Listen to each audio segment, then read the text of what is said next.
Em nome do Pai, e do Filho, e do Espírito Santo. Ave Maria, cheia de graça, o Senhor é convosco. Bendita sois vós entre as mulheres, e bendito é o fruto do vosso ventre, Jesus. Santa Maria, Mãe de Deus, rogai por nós, pecadores, agora e na hora da nossa morte. Amém. Nossa Senhora, Rainha dos Corações, rogai por nós. Em nome do Pai, e do Filho, e do Espírito Santo. Amém. Podem sentar-se. E repetimos a regra de todos os dias, ainda hoje. O padre vai fazer a exposição. Primeiro eu vou falar sobre o assunto, tá bem? Vou fazer as explicações.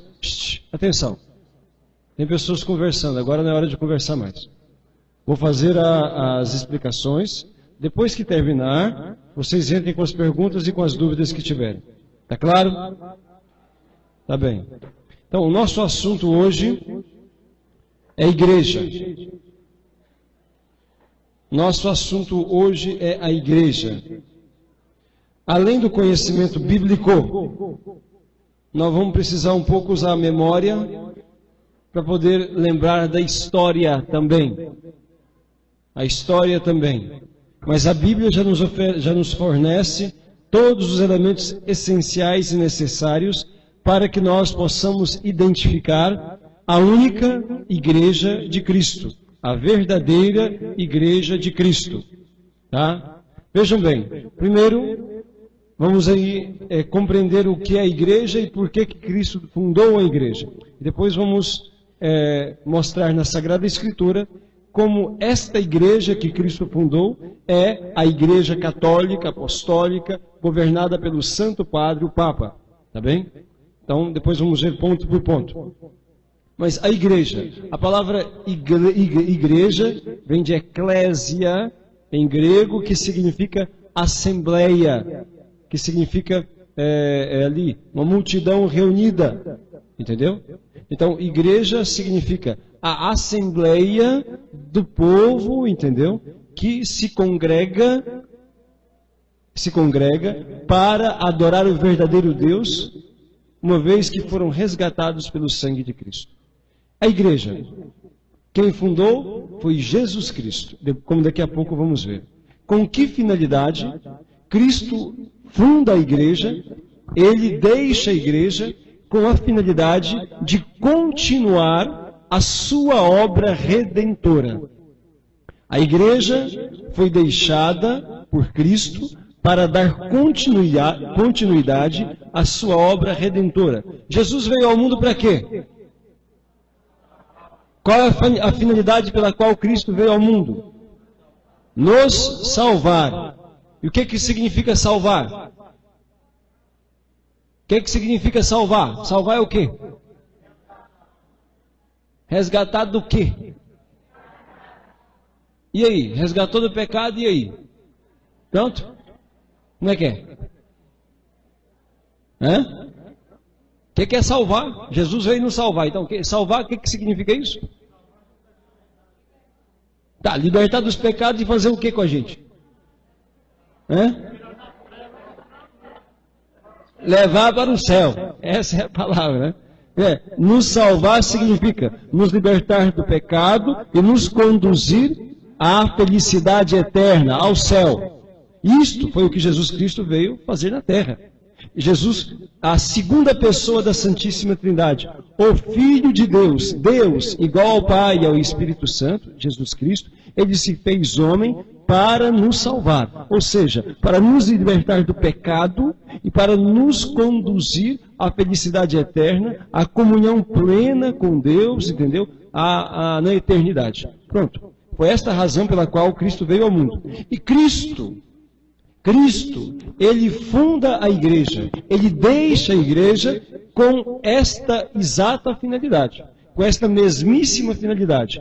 A igreja, ela é continuadora da missão salvífica de nosso Senhor Jesus Cristo. A igreja, ela dá continuidade, portanto, à obra redentora. O que a igreja faz?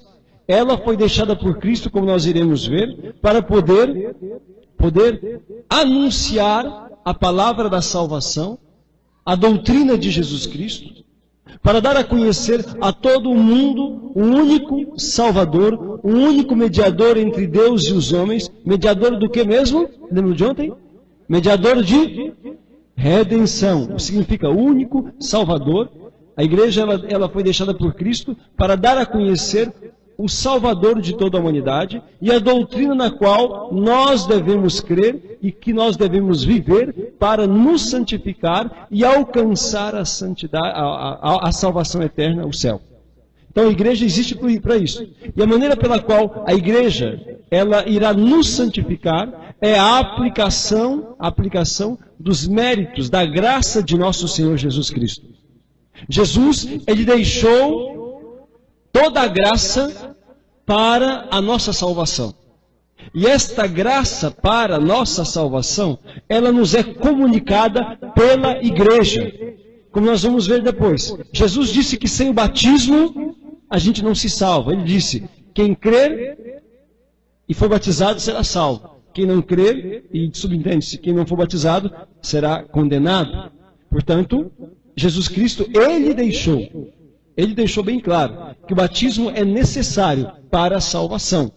Ele disse também que quem não comunga o seu corpo e seu sangue, também não poderá se salvar. Entendeu? Ele disse, quem não come minha carne, não bebe meu sangue, não entrará no reino dos céus. Ele disse também, nosso Senhor, que nós deveríamos confessar os nossos pecados. E ele deixou os sacerdotes para atender confissão. Deixou os sacerdotes como representantes dele para poder nos comunicar o perdão de Deus. Ele disse aos apóstolos, o pecado de quem vocês perdoarem estará perdoado. O pecado de quem vocês não perdoar não estará perdoado. Quer dizer, e onde é que a gente batiza? De onde nós confessamos? Onde é que nós comungamos o corpo e o sangue de Cristo? Onde? É na igreja, entendeu? Quer dizer, a igreja, e aqui sem falar dos outros sacramentos, né, que são mais os outros 4, que são 7 ao todo. Então, a igreja, ela nos comunica a graça de Deus. A igreja nos comunica a graça de Deus. Portanto, caríssimos, é preciso ter a firme consciência, a firme convicção, entendeu? De que nós, sem a igreja, não poderemos nunca nos salvar. Porque a igreja foi deixada por Cristo, não foi invenção do ser humano, não foi capricho dos homens, entendeu? Não foi lá um grupo de pessoas que reuniu, vamos arrumar uma igreja aqui. De jeito nenhum, entende? Cristo deixou a igreja. Então, e quando você dialoga com os protestantes, ou quando eles vêm falar coisas, né? Então, a maior parte deles vem dizer o quê? Que a igreja deles é que salva. E quem não levantar a mão, não aceitar Jesus, não vai para o céu, entendeu? E que eles já estão salvos. E que os católicos são impuros, entendeu? E que essa não é a igreja de Cristo. E que Jesus não fundou igreja nenhuma. E que na verdade a igreja não salva ninguém. E assim por diante. Vamos falando dessas doutrinas todas aí. E tem muito católico que pensa assim, sabia? Que igreja e religião não salva ninguém. É exatamente isso que o diabo quer que você pense. Que religião, que igreja não salva ninguém. Salva sim, entendeu? Salva sim. Porque Cristo deixou a igreja com esta finalidade. E se nós não recebemos por meio da igreja as graças para a nossa salvação, nós não nos salvaremos. Porque foi ordem de Cristo. Não foi invenção de ser humano, não, entendeu? Foi uma condição deixada por nosso Senhor Jesus Cristo. A renúncia do pecado, a renúncia do mal e a adesão, a aceitação daquilo que Ele propôs, daquilo que Ele nos deixou como mandamento, né, e como critério para a salvação. Então vamos ver a fundação da igreja. Para a gente ver que Cristo deixou uma igreja só. Só uma, entendeu? Não 2, não 10, não muitas. Apenas uma. Vamos pegar lá. São Mateus, capítulo 16. Escreve no seu caderno assim, ó. Jesus Cristo fundou a igreja católica. Coloca lá. Jesus Cristo fundou uma só igreja. São Mateus, capítulo 16, versículo 18 seguintes.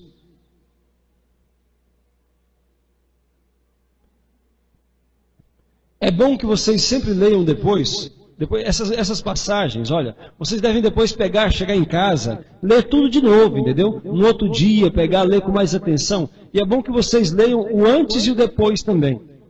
Que aqui eu cito só a passagem direta, mas é bom que a gente veja assim a história, o contexto de tudo, entendeu?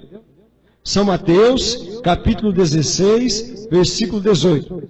Então escuta aí. E eu te declaro, Jesus falando, né? E eu te declaro, tu és Pedro, e sobre esta pedra edificarei a minha igreja, e as portas do inferno não prevalecerão contra ela. Eu te darei as chaves do reino dos céus.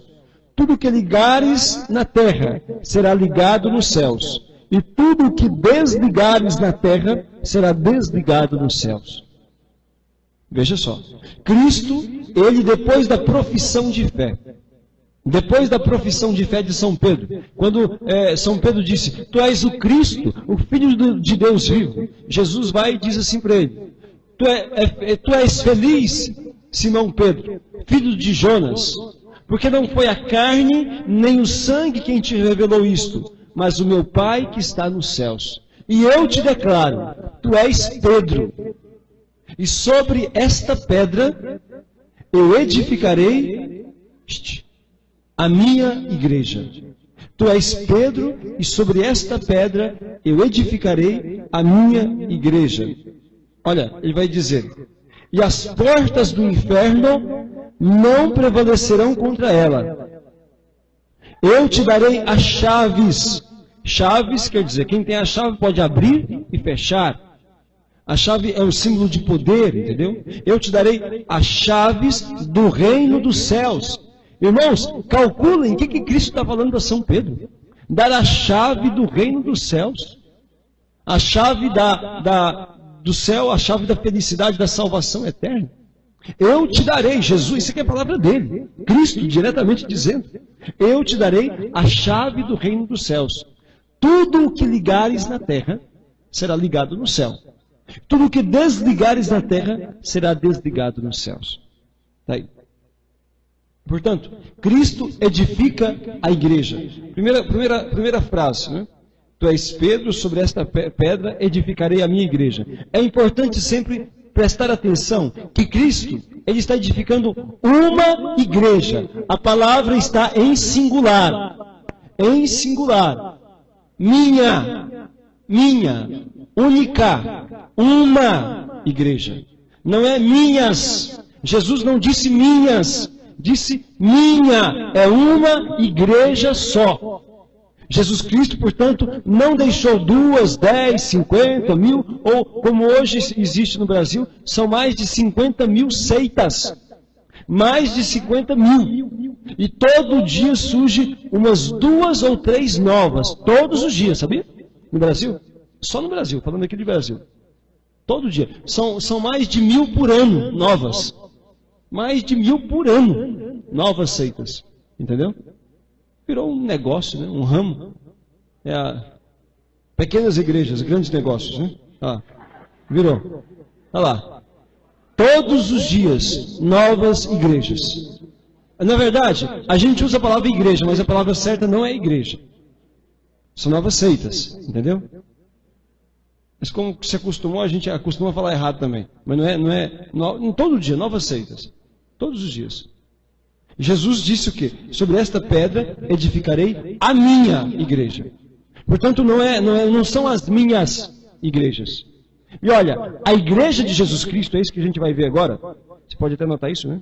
A igreja de Jesus Cristo, ela é governada pelo sucessor de São Pedro.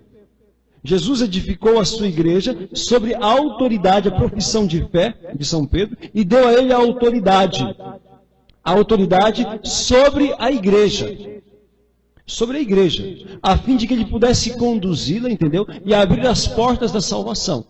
De que forma? Abrir as portas da salvação significa abrir o céu, comunicando a verdade e a graça por meio dos sacramentos. O batismo, a Santíssima Eucaristia, a confissão, o matrimônio, a unção dos enfermos, a ordem. Né? Então, é isto. Através dos sacramentos, o crisma. Então, através dos sacramentos se comunica a graça de Deus. Através do ensinamento da pregação, se comunica a verdade. E depois, pela graça dos sacramentos, nós temos a capacidade de viver a verdade que Cristo exige de nós. Tá? Portanto, a Igreja de Jesus Cristo, ela é confiada a São Pedro e aos seus sucessores. A São Pedro e aos seus sucessores. E quando Jesus fala aqui, olha, as portas do inferno não prevalecerão contra ela, ele está fazendo uma promessa que é eterna. Portanto, ele não está dizendo ali só enquanto São Pedro viver. Porque o inferno não vai acabar com a morte de São Pedro.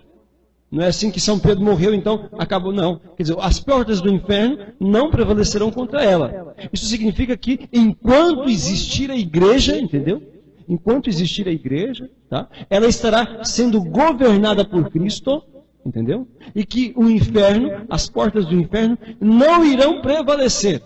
Embora, é bem verdade, que o demônio de muitas maneiras, entendeu? De muitas maneiras, ele tenta prejudicar a igreja. E de muitas maneiras, ele se infiltrou dentro da igreja. De muitas maneiras. Mas, ele jamais conseguirá destruir a igreja. Veja que vários impérios acabaram, desde que Jesus fundou a igreja. Impérios grandes, poderosos, que dominaram a terra toda. Veja, o Império Romano, o Império Bizantino, sabe? O Império Grego, tantos impérios surgiram e acabaram. Tantos reis e homens poderosos surgiram e acabaram. A Igreja de Cristo é a única instituição que possui 2000 anos. Somente a Igreja de Cristo, entendeu? Governada por quem? Por São Pedro e pelos seus sucessores. Tá? Então a Igreja de Cristo, ela é governada por São Pedro.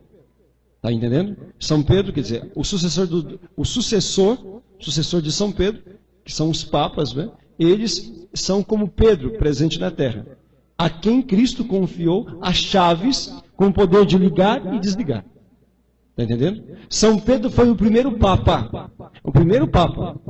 São Pedro foi o primeiro papa e morreu mártir em Roma. Por isto é que a sede da igreja é em Roma. Entendeu? E o Papa mora em Roma, é o bispo de Roma. Está entendendo? Porque o primeiro Papa que morreu mártir, crucificado, São Pedro, ele morreu crucificado de cabeça para baixo. Ele morreu em Roma. E a partir da igreja de Roma, ele governava todas as outras igrejas. Vocês vão ver aqui, nós vamos agora ver aqui na Sagrada Escritura, que São Pedro, ele é sempre o primeiro. É ele quem comanda os apóstolos, entendeu? É ele quem dirige as reuniões. Por quê? Porque Cristo confiou a ele esta autoridade. Não houve uma eleição entre eles, não. Olha, vamos voltar aqui para ver quem vai ser o chefe. Não. Foi Cristo quem estabeleceu a autoridade de São Pedro. E confiou a ele o governo da igreja. O governo do rebanho de Deus. Está entendendo? O governo do rebanho de Cristo. Portanto, está aí, a igreja de Cristo. Uma igreja só ele fundou. Está claro que foi só uma igreja? Agora o que a gente vai ter que provar aqui na Sagrada Escritura, que esta única igreja que Cristo deixou é a igreja católica. Mas há muitas maneiras de provar. Vamos provar primeiro pela Sagrada Escritura e depois pela própria história. Né? Veja bem, vamos lá agora no Evangelho escrito por São João. Evangelho escrito por São João. Para que não fique dúvida. Alguém pode falar assim, mas Jesus só fez um elogio para São Pedro. Não, Jesus confiou a ele uma missão muito clara, que foi a missão de conduzir a igreja que ele fundava, a igreja que ele estava deixando para continuar a sua obra redentora, a sua obra de salvação, a fim de que os homens chegassem ao conhecimento da verdade e se salvassem. São João, no capítulo 21. Capítulo 21, versículos 15 seguintes. Está aí. A missão que Jesus confiou a São Pedro. Capítulo 21, o último capítulo. capítulo 21, versículo 15.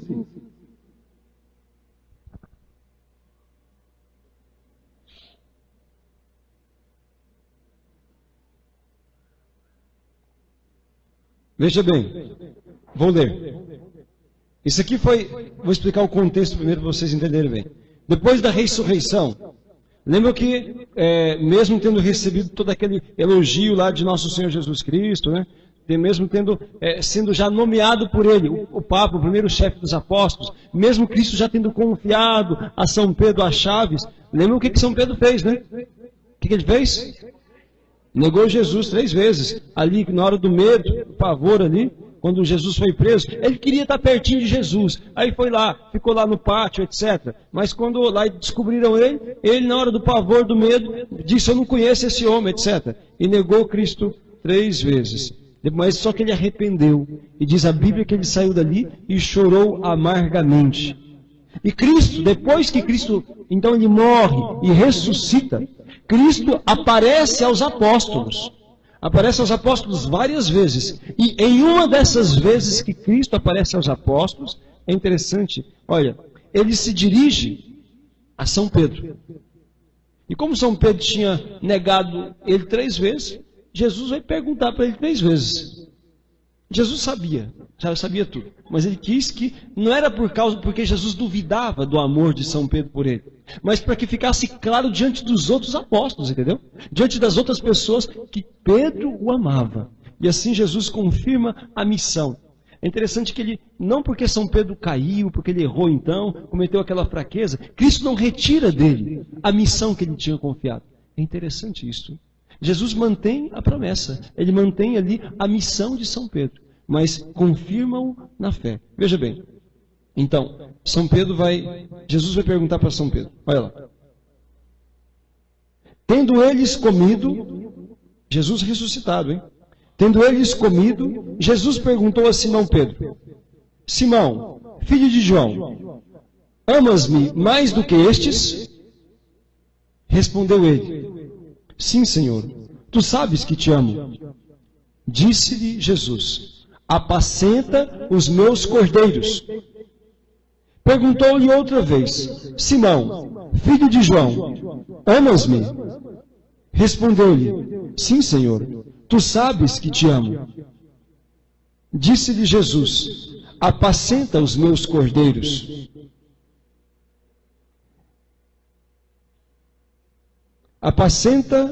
Respondeu-lhe, apacenta os meus cordeiros. Perguntou-lhe 3ª vez, Simão, filho de João, amas-me? Pedro entristeceu-se. Entristeceu-se porque lhe perguntou pela 3ª vez, amas-me? E respondeu, Senhor, sabes tudo, tu sabes que te amo. Disse-lhe Jesus, apacenta as minhas ovelhas. Veja só, apacenta os meus cordeiros, apacenta as minhas ovelhas. Quem são as ovelhas? Quem são os cordeiros de Cristo? É a igreja de Cristo, é o povo resgatado pelo seu sangue. Entendeu? Então Cristo, está bem claro, 3 vezes, ele pergunta a São Pedro se ele o ama. Jesus sabe que ele o ama. Então, repito, não foi por duvidar, Jesus sabe tudo, não foi por duvidar do amor dele, mas foi para que isso fosse manifestado aos outros discípulos, aos outros apóstolos, com clareza, o amor que São Pedro lhe tinha, para que ninguém depois lhe dissesse, mas ele o negou. Mas Jesus pergunta então, tu me amas? Sim, Senhor. Eu te amo. Tu me amas mais do que estes? Sim, Senhor, eu te amo. Tu me amas? Senhor, tu sabes tudo. Tu sabes que eu te amo. Então, apacenta as minhas ovelhas. Apacenta os meus cordeiros. Apacenta as minhas ovelhas. Foi assim que Jesus falou com São Pedro. Então, ele confiou a São Pedro. Aqui está, então, a confirmação, entendeu? A confirmação daquela missão que Cristo havia dado a ele. A confirmação daquela missão que Cristo havia deixado a São Pedro, de ser então o condutor, entendeu? O condutor de todo o rebanho de Deus. De fato, meus irmãos, não se pode negar o primado de Pedro. Quando vocês pegam assim, depois que foi escrito os evangelhos, né? Sabe que os evangelhos, então, eles foram escritos por 4 diferentes pessoas. E também em anos diferentes, em datas diferentes. O primeiro evangelho a ser escrito foi o de São Marcos. Evangelho de Nosso Senhor, escrito por São Marcos. Depois foi o de São Mateus. Depois foi o de São Lucas. E por último, o de São João. Entre os anos, depois da morte de Cristo, entre os anos 30 e os anos 70, foram escritos todos os evangelhos. Anos 30, que Jesus morreu no ano 33. Mais ou menos entre o ano 30 e 40 vamos dizer assim, e o ano 70 foram escritos todos os evangelhos. Entendeu? O primeiro foi o de São Marcos. São Marcos, ele não era apóstolo, mas ele escreveu o evangelho a partir das pregações de São Pedro. Ele era o secretário de São Pedro. E as pregações de São Pedro em Roma, entendeu? A partir das pregações de São Pedro em Roma, ali, tá? São Marcos, ele foi anotando. Tanto que é o evangelho mais curto, e é interessante que vocês vão ver que São Marcos, ele escreve, São Pedro fala muito do poder de Deus, muito dos milagres, dos exorcismos, entendeu? E vocês vão ver que o evangelho, aonde São Pedro, aonde mais se penitencia São Pedro, aonde mais fala ali das infidelidades de São Pedro, aonde fala das coisas assim, é a confissão de São Pedro. É o evangelho da humildade, né, de São Pedro. Porque é ele que fala, ele não vai falar, ele não vai elogiar a si mesmo, sabe?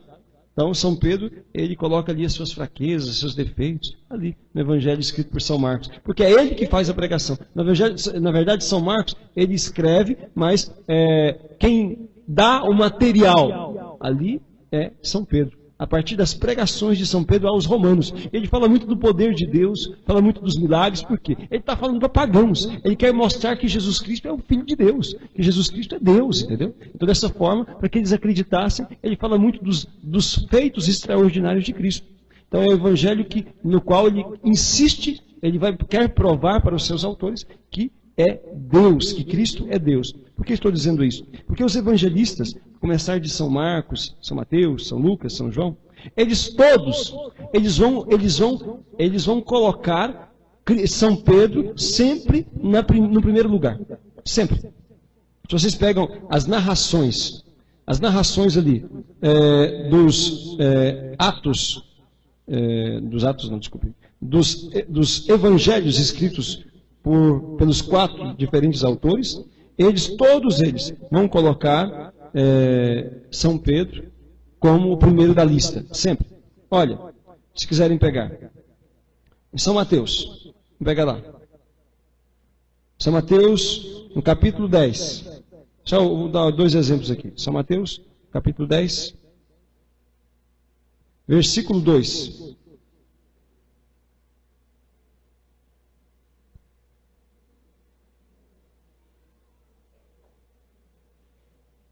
São Mateus capítulo 10, versículo 2.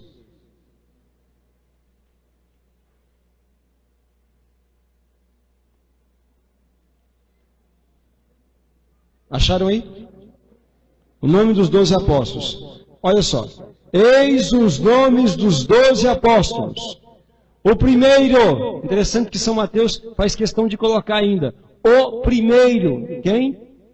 Simão, chamado Pedro. Depois vem os outros, entendeu? Então, só para vocês verem. Depois também, pode pegar em São Marcos, no capítulo 3. São Marcos, capítulo 3, versículo 16.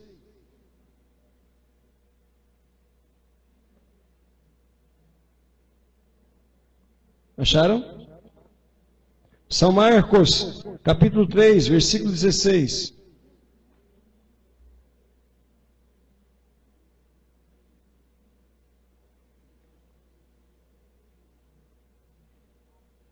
Acharam? Então, eu não vou ler tudo não, só mostrando as passagens para vocês verem que sempre. Também se vocês pegarem, quiser anotar isso também, São Lucas, no capítulo 6. São Lucas, no capítulo 6. São Lucas agora é São Lucas, outro. Só estou citando, não vou ler não, porque senão pega muito tempo. São Lucas, no capítulo 6, versículo 13. Seguintes.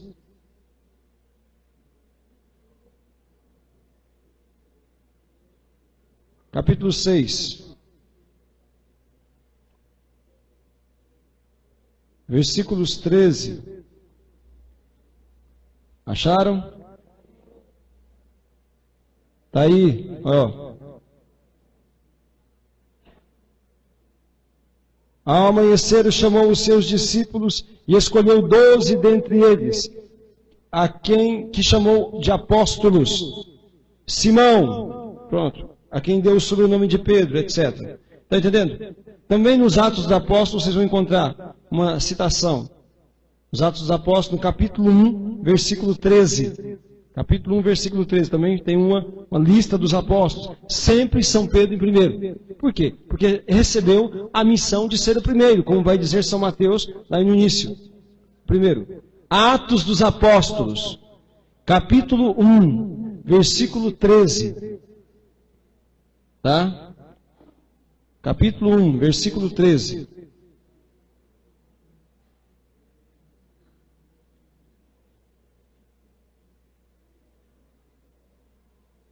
Lá fala também a respeito disso aí.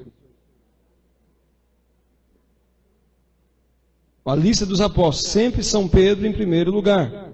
Por quê? Por que sempre em primeiro lugar? São Pedro sempre em primeiro lugar, a fim de que se manifestasse a dignidade dele. Todos os evangelistas, portanto, colocam na lista São Pedro em primeiro lugar. Isto mostra o quê? Que eles compreenderam bem e muito bem, entendeu? Não houve equívoco em relação àquela missão que nosso Senhor Jesus Cristo confiou a São Pedro. E todos eles, então, respeitaram São Pedro. De fato, peguem lá os Atos dos Apóstolos. Vamos pegar. A gente vê algum exemplo, um exemplo dessa atuação de São Pedro. Olha. Os Atos dos Apóstolos, capítulo 1. Capítulo 1, versículo 15.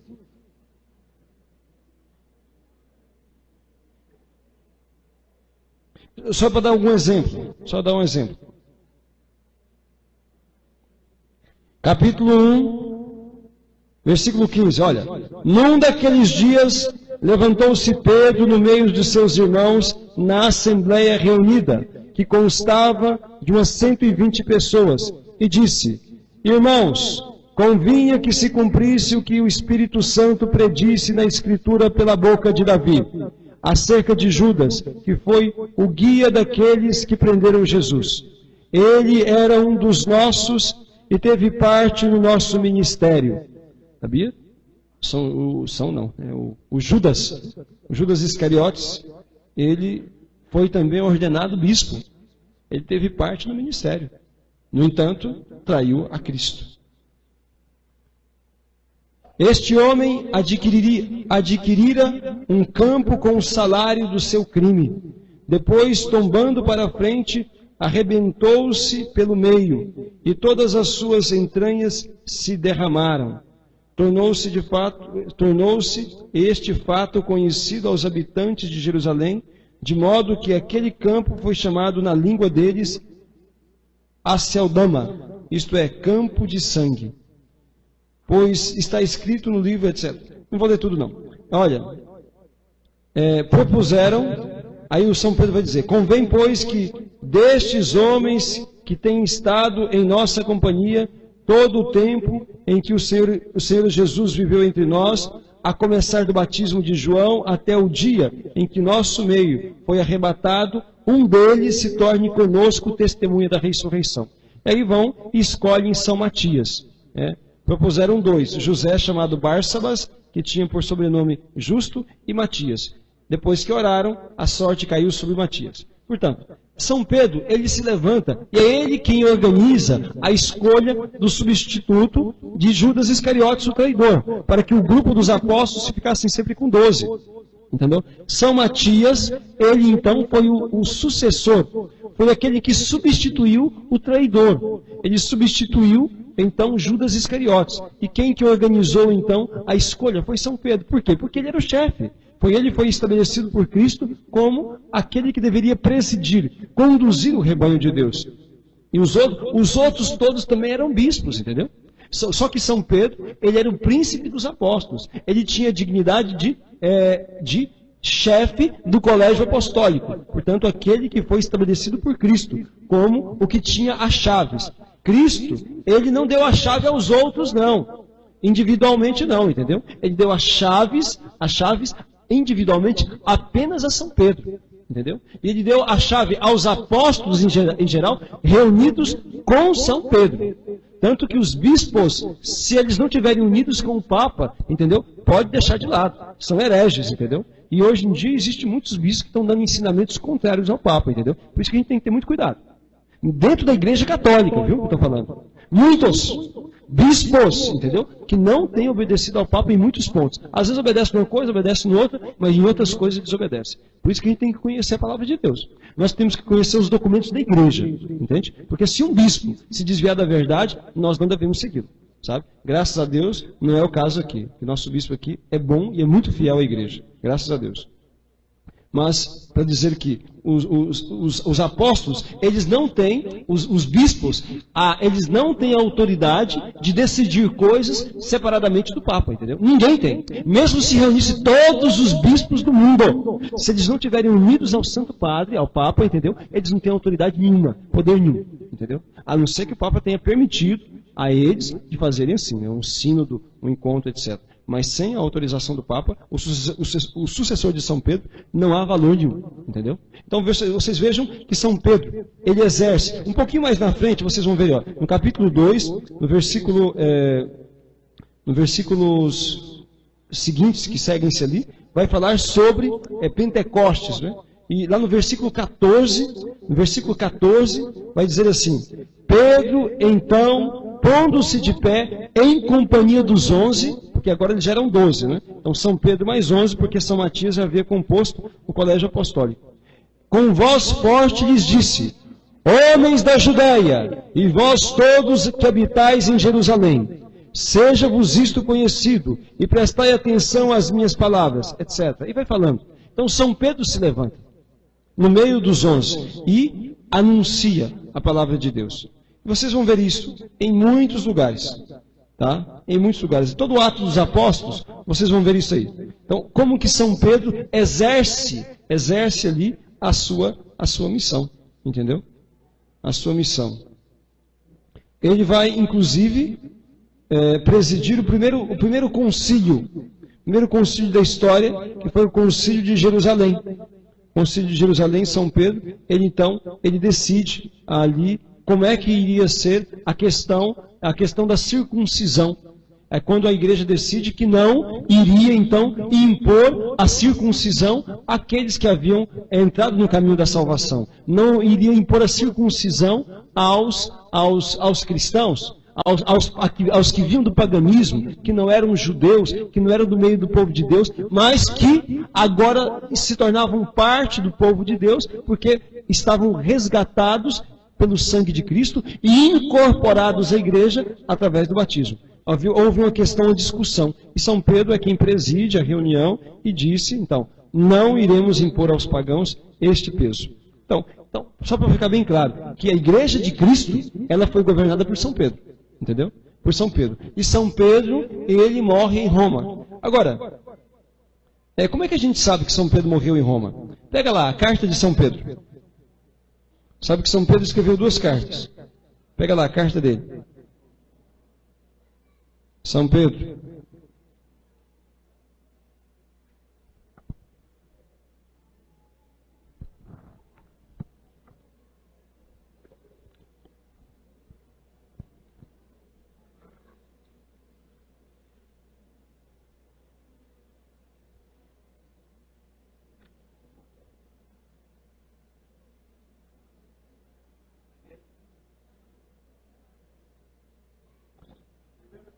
Deixa eu ver aqui, se é a primeira ou a segunda.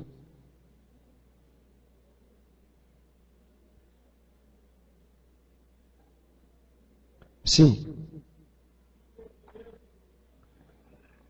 Estou olhando aqui.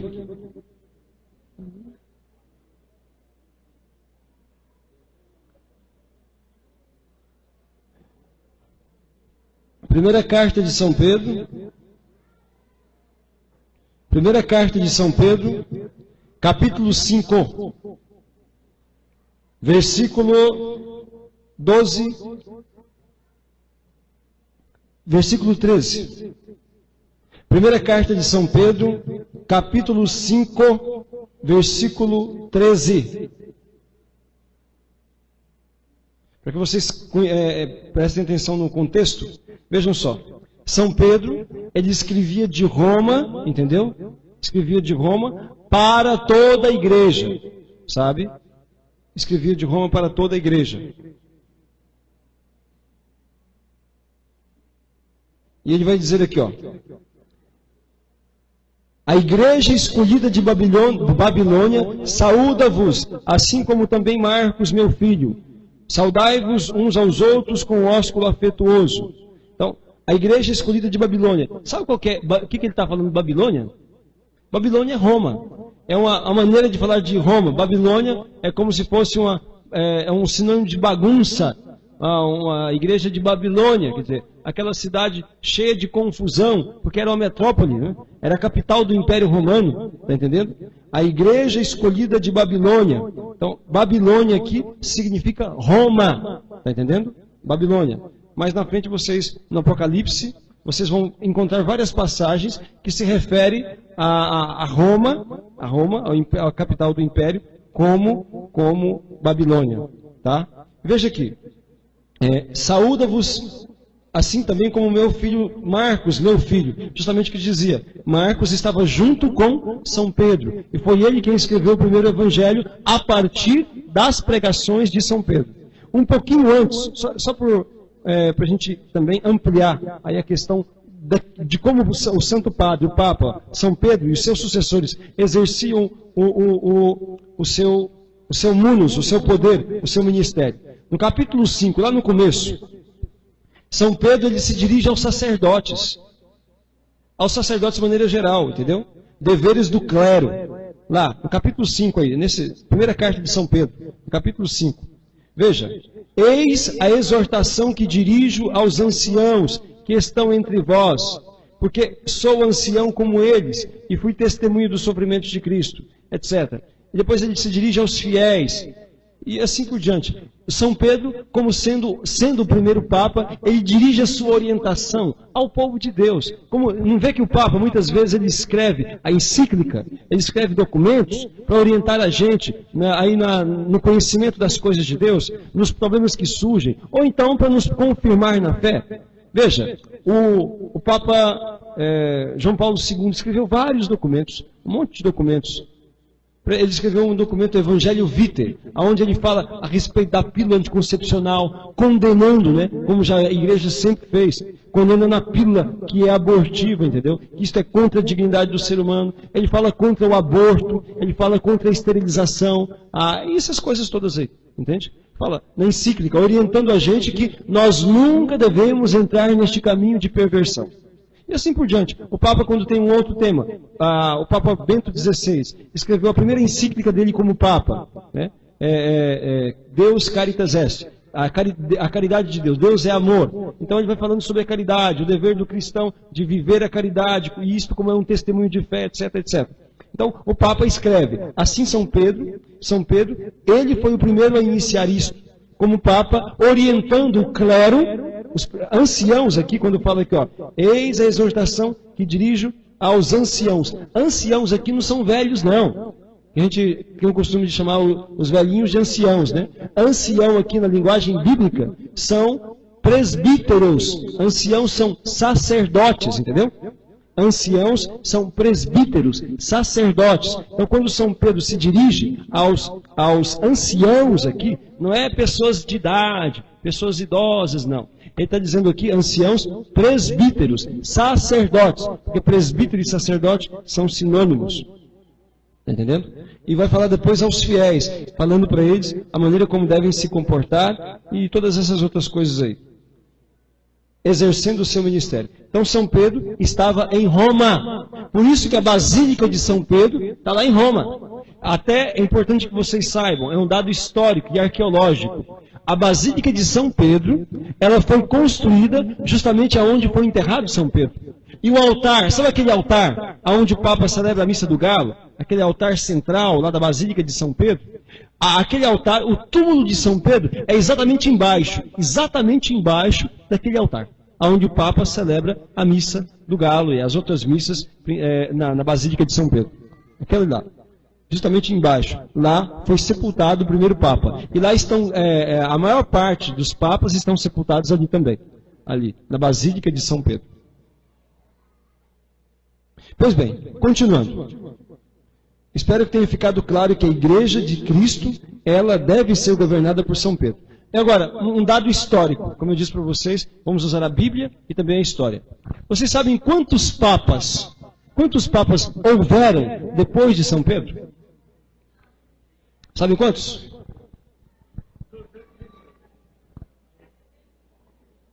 ...264 papas depois de São Pedro. Com São Pedro, 265, contando também o atual. 265 papas existiram desde São Pedro até agora. 265. Nunca houve na história, entendeu? Um período que não houvesse papa. A sucessão, ela é ininterrupta, entendeu? Ininterrupta. Ininterrupta, a sucessão. Vou falar daqui a pouquinho. Então, a sucessão é ininterrupta. Quando morre um Papa, logo é eleito outro. Ela perguntou, como é que é eleito? Como é que é escolhido o Santo Padre? Existe o Colégio dos Cardeais, que são bispos, na verdade. Não é? São bispos que são escolhidos pelo próprio Papa, entendeu? Para poder zelar pela eleição do Santo Padre, quando aquele morrer ou renunciar, e para ajudar o Papa no governo da Igreja. São como, existe o presidente, existe os ministros, não existe? Não é assim? No governo de um país, como o nosso, por exemplo. Então, os ministros ajudam o presidente a governar. Né? No nosso caso aqui, ajuda a roubar muito, né? Infelizmente. Né?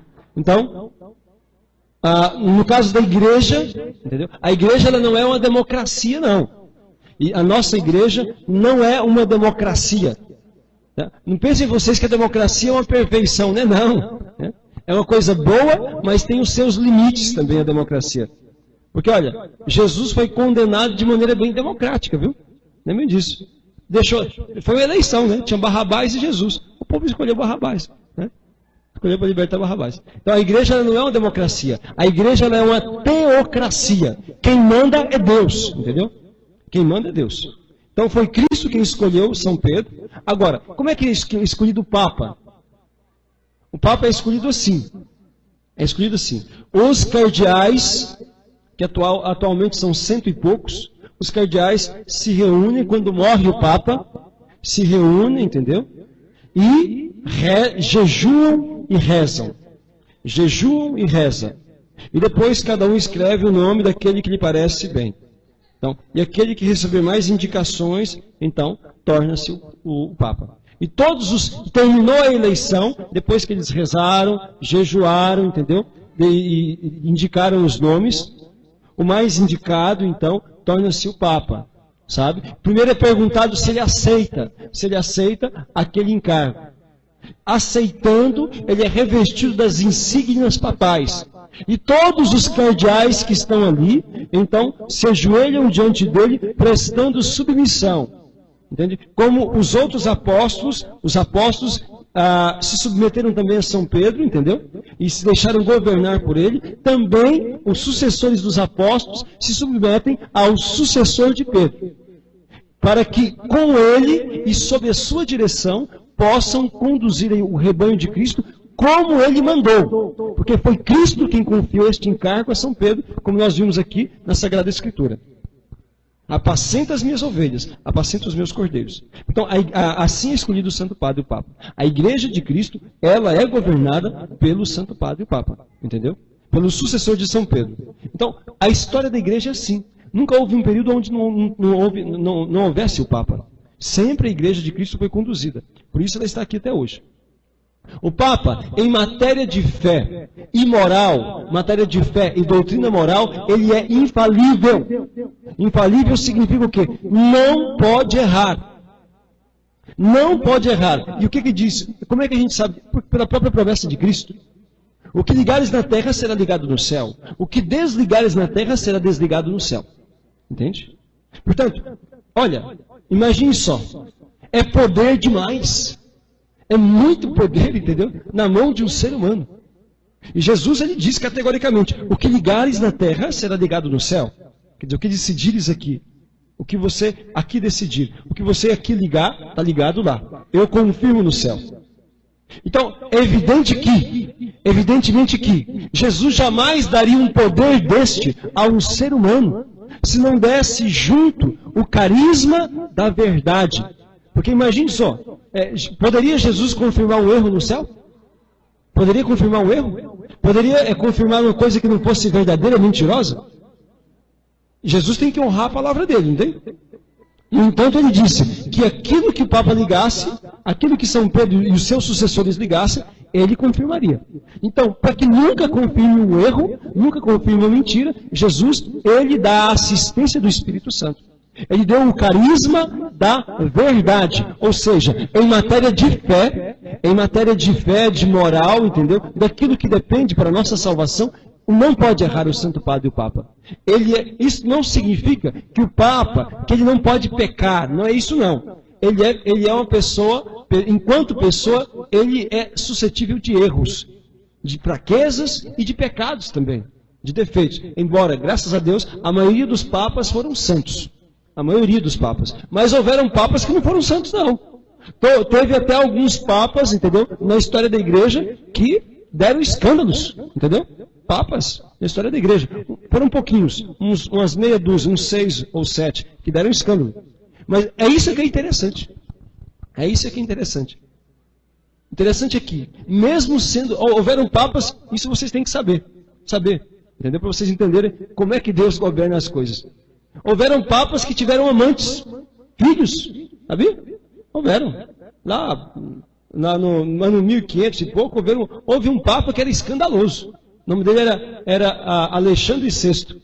Tá? E houve outros também, mas foram poucos, que foram escandalosos. Mas daí você vê que a igreja, ela é de Cristo. Porque nunca houve, entendeu? Um papa, mesmo desses aí, que erraram, que pecaram, vamos dizer assim, moralmente falando, pecaram no sentido moral. Nunca nenhum deles modificou uma vírgula sequer da doutrina para justificar o pecado deles. Nunca. Lutero fez isso. Lutero, quando ele separou-se da Igreja Católica, porque ele não conseguia viver a castidade, não conseguia viver o celibato, o que ele fez? Ele disse que o que tem pecar? Não tem problema pecar, não. Desde que a gente acredite, que a gente tenha fé, a gente se salva. Entendeu? Então Lutero mudou a doutrina para justificar o pecado dele. Lutero tinha 3 mulheres, 3 amantes. Entendeu? Era um tarado o homem. Então, tinha três mulheres. E aí tem as cartas, as biografias, ele fala. Ele fala isso. E ele era antes de se separar da igreja, quando ele era padre, entendeu? Quando ele era padre agustiniano, ele era esforçado. Ele fazia penitência, rezava muito, mas ele acabava caindo sempre nas fraquezas. Depois, então, ele separou-se da igreja, tinha as mulheres dele, entendeu? E vivia assim. Ele mudou a doutrina, diz, olha, não tem problema pecar. Ele escreveu uma carta para um amigo dele, olha, peca fortemente, mas crê mais fortemente ainda, porque assim você será salvo. Porque a gente vai ser salvo pela fé. As obras não interessam, pode fazer o que quiser. Pode fazer o que quiser, pode fazer o que... Se você aceitar Jesus, se você acreditar nele, você se salva. Entendeu? É assim que pregava Lutero. É por isso que os protestantes falam que é a fé que salva. Só a fé que salva. As obras não interessam. Depois que Lutero traduziu a Bíblia inteirinha, como eu já falei para vocês, ele quis, depois de tudo traduzido, ele quis tirar a carta de São Tiago. Ele quis queimar a carta de São Tiago, tirar. Só que os outros seguidores dele que não deixaram. Por quê? Porque a carta de São Tiago fala que a fé sem obras é morta. Aí contradizia o Lutero. Aí queria tirar a palavra de Deus. Né? Porque para ele, a palavra dele tinha mais valor do que a de Deus. Então, vejam bem. Portanto, a igreja, ela é infalível. O Papa é infalível em termos de fé e moral.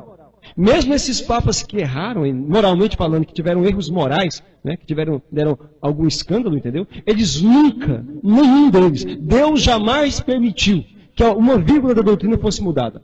Porque ele, como presidente, a gente poderia imaginar assim, ó, é o chefe supremo da igreja. Ele poderia mudar e dizer, não, agora de hoje em diante o Papa pode casar e ter mulher. Ele poderia fazer isso, entendeu? Ele poderia, se ele não tivesse, se Deus não intervisse, né? Ele poderia dizer, olha, não, a gente pode ter 3 mulheres. Antigamente os reis tinham 500, então eu posso ter 50. Posso ter 5, pode ser 2, posso ter... Entende? Mas nunca o Papa mudou a doutrina da igreja para justificar o seu pecado. Nunca. Nunca, nenhum Papa. Graças a Deus que a maior parte dos Papas foram santos, homens santos, entendeu? E sobretudo esses últimos Papas, muito santos mesmo. Os últimos Papas que deram um escândalo foram aí quase 500 anos atrás, graças a Deus, entende? Depois disso, a maior parte foram santos, beatos, foram muito, muito bons mesmo. Mas por quê? Mas um Papa fazer um escândalo, ter amante, ter filho, houve. Daí você vê que é Deus que guia. Interessante, uma vez aconteceu assim. Um protestante, isso é história, viu? Um protestante chamado Von Pastor. Von Pastor, ele era protestante, um historiador, um doutor em história. E ele foi ao Vaticano, isso no século passado, aliás, século XX, né? Na época do Papa Pio IX. Ele foi ao Vaticano e pediu ao Papa a autorização de pesquisar nos arquivos do Vaticano, entendeu? Para poder escrever a história dos Papas. O Papa falou assim, olha, aguarde alguns dias, eu vou lhe dar uma resposta. Aí o Papa reuniu os cardeais e disse, olha, um protestante, um doutor em história, me procurou e ele quer escrever uma história dos Papas. O que vocês acham? Aí os cardeais ficaram, não vamos permitir não. Porque, olha, há muitos dos sucessores de Pedro, a maior parte deles foram santos. Mas houveram papas que deram escândalo. Existem páginas vergonhosas que poderão, então, difamar a igreja. Entendeu? Os cardeais responderam assim. Aí o Papa foi e falou, pois eu vou deixar. E o Papa permitiu. Permitiu que o protestante, o Von Pastor, entendeu, fizesse a história dos Papas. E ele ficou ali meses pesquisando. Ele entrou nos arquivos secretos do Vaticano, o Papa permitiu, e ele pesquisou e escreveu um livro. Esse livro existe, viu? É a história dos Papas. E depois que ele terminou, depois de meses de pesquisas, quando ele terminou, então, ele chegou no Papa e disse, santidade, eu quero tornar-me católico. E o Papa se assustou. Disse, como? Mesmo depois de ter visto aí tantas fraquezas humanas de tantos, mesmo dos sucessores de Pedro, ele disse, é por isso mesmo.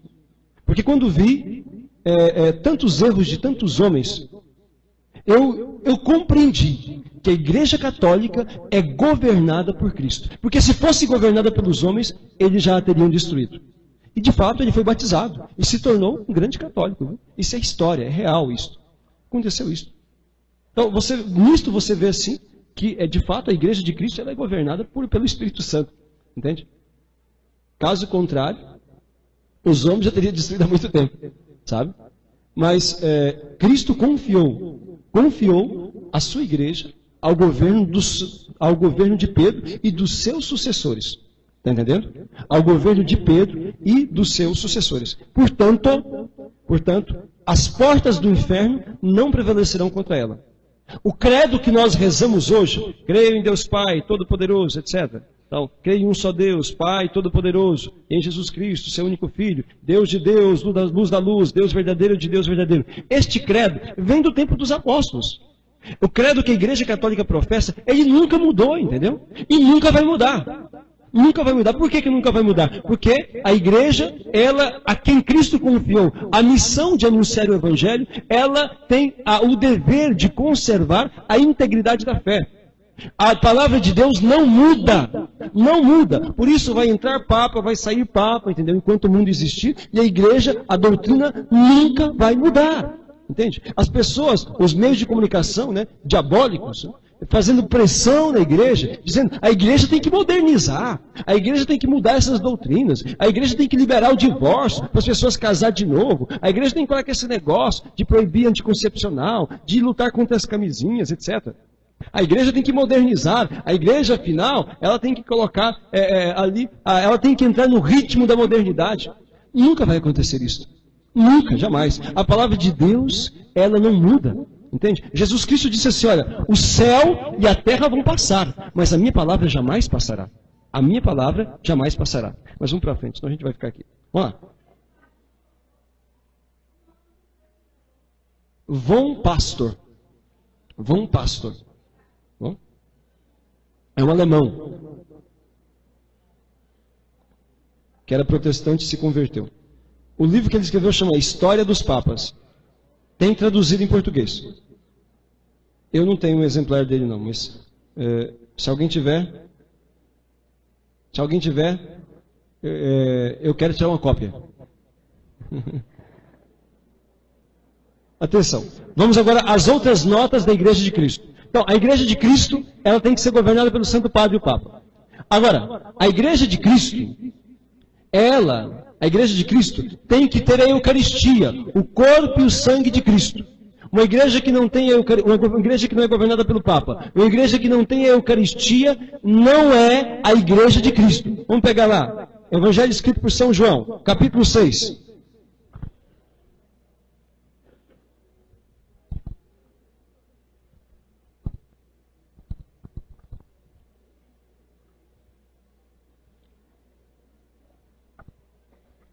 Capítulo 6, versículos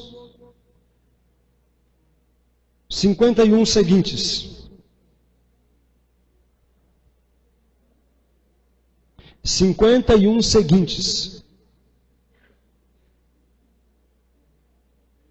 Escreve no seu caderno. Na Igreja de Cristo, a Igreja de Cristo tem a Eucaristia.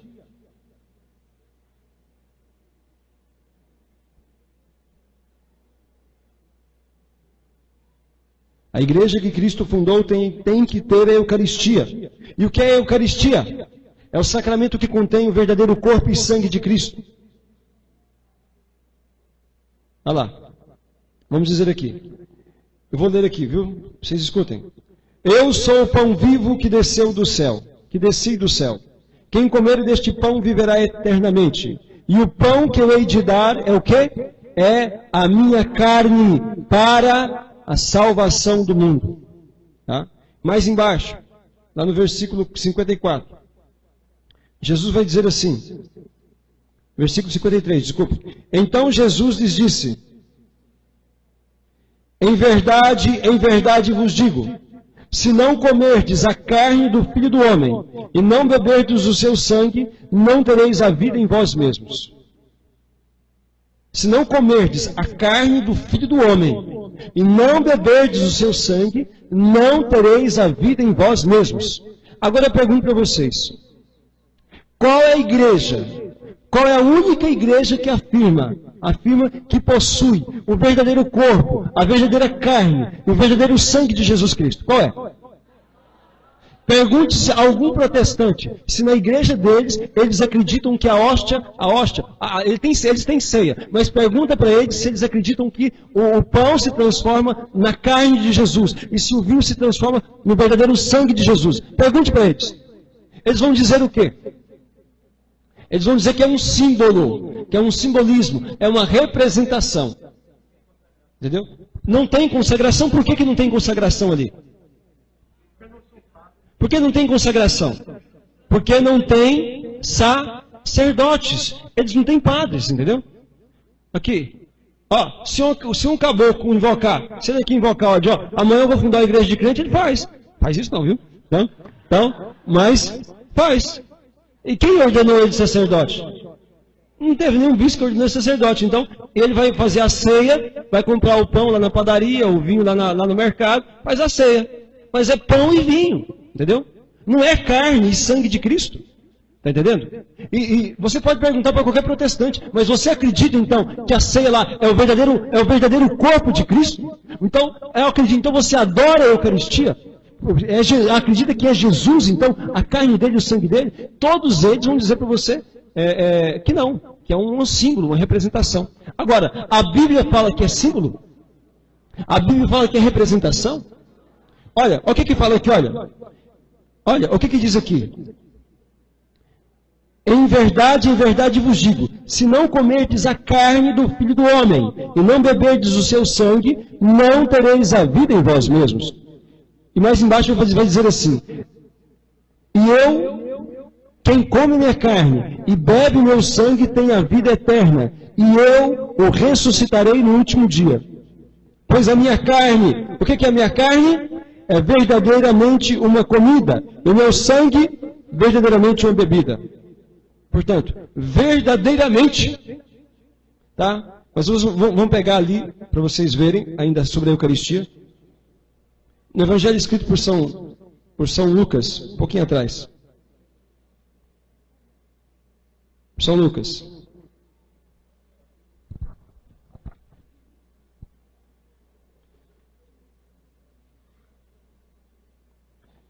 Capítulo 22.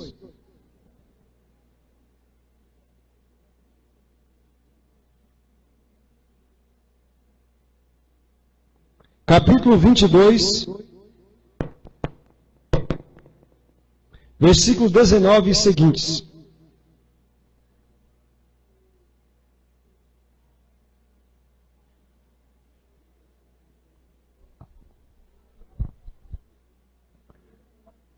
Versículo 19 e seguintes. 19 e 20, na verdade. São Lucas, capítulo 22, versículo 19 e seguintes. Vou ler, prestem atenção.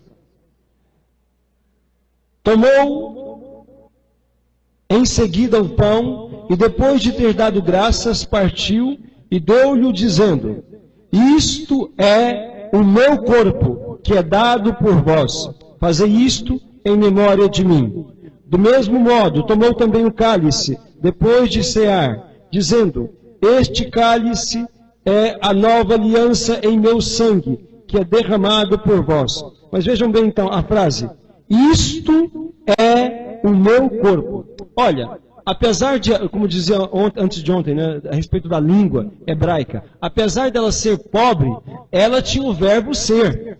E o verbo com clareza que diz, o verbo também que diz que significa isto representa, isto simboliza. Existiam esses verbos. Se Jesus quisesse dizer que aquilo era apenas um simbolismo, era apenas uma representação, existia palavras para designar isto. No entanto, ele diz com toda clareza, isto é o meu corpo, entendeu? Com toda clareza ele vai dizer, isto é meu corpo, isto é o cálice do meu sangue. Isto é, portanto não deixa margem à dúvida. Jesus não disse, isto representa, isto simboliza, de maneira alguma, isto significa, não, isto é categoricamente, o verbo é claro, é o verbo ser, entendeu? Conjugado no presente, isto é o meu corpo. Portanto, a palavra de Deus diz isto, mas os protestantes não acreditam na palavra de Deus, não acreditam nisto aqui que diz a palavra de Deus. Aqui se atropelam. Eles vão dizer, não, é uma representação. Mas como representação se Jesus disse, isto é? E mandou os apóstolos fazerem aquilo lá. Ele disse, fazei isto em memória de mim. Por que Jesus mandou os apóstolos consagrarem o pão e transformarem na sua carne? Por que Jesus mandou os apóstolos consagrarem o vinho e transformarem no seu sangue? Por quê? E ele disse isso aos apóstolos, não disse isso ao povão, não. Então, os apóstolos foram ordenados sacerdotes, foram os primeiros bispos, os primeiros padres da igreja. Por que Jesus mandou eles consagrarem a sua carne e o seu sangue?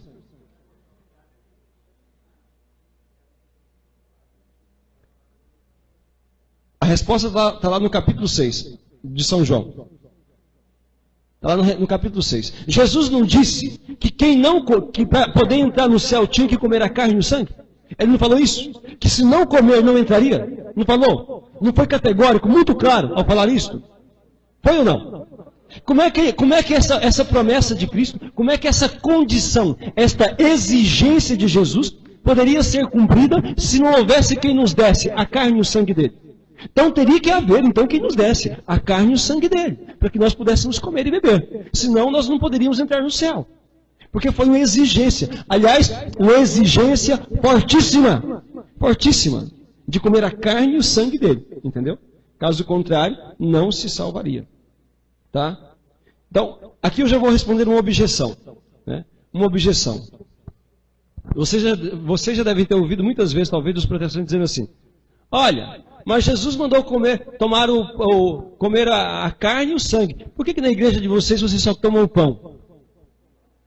Já ouviram isso? Por que só o padre que toma o vinho, que na verdade nem é vinho, é o sangue? Então, vocês não vão para o céu. Porque Jesus mandou comer a carne e o sangue. Mandou tomar o pão e o vinho. E vocês só comem o pão. Sério?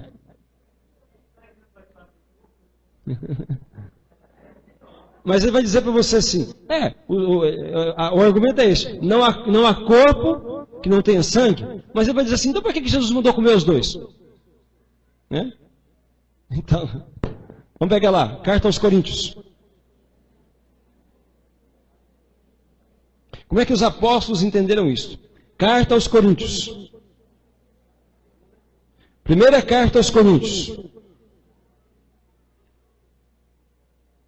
No capítulo 10. No capítulo 10, versículos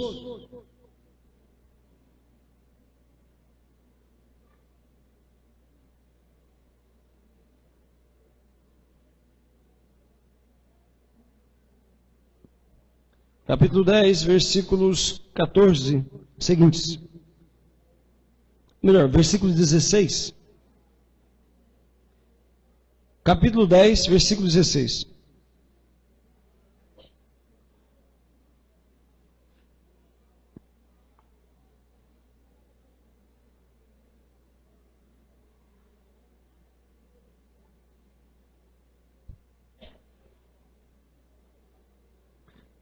Desculpa, falei uma coisa aqui errada.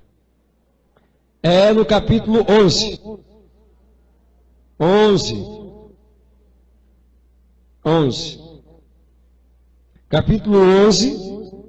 Carta aos Coríntios, mesma coisa. Capítulo 11, versículo 28. 28 e 29.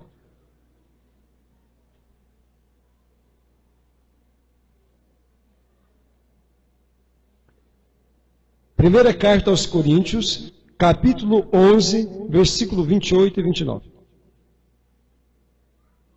Veja lá, vou ler. Ele está falando aqui da celebração da missa. Está falando aqui da celebração da Eucaristia. Aí ele vai dizer assim em São Paulo, olha.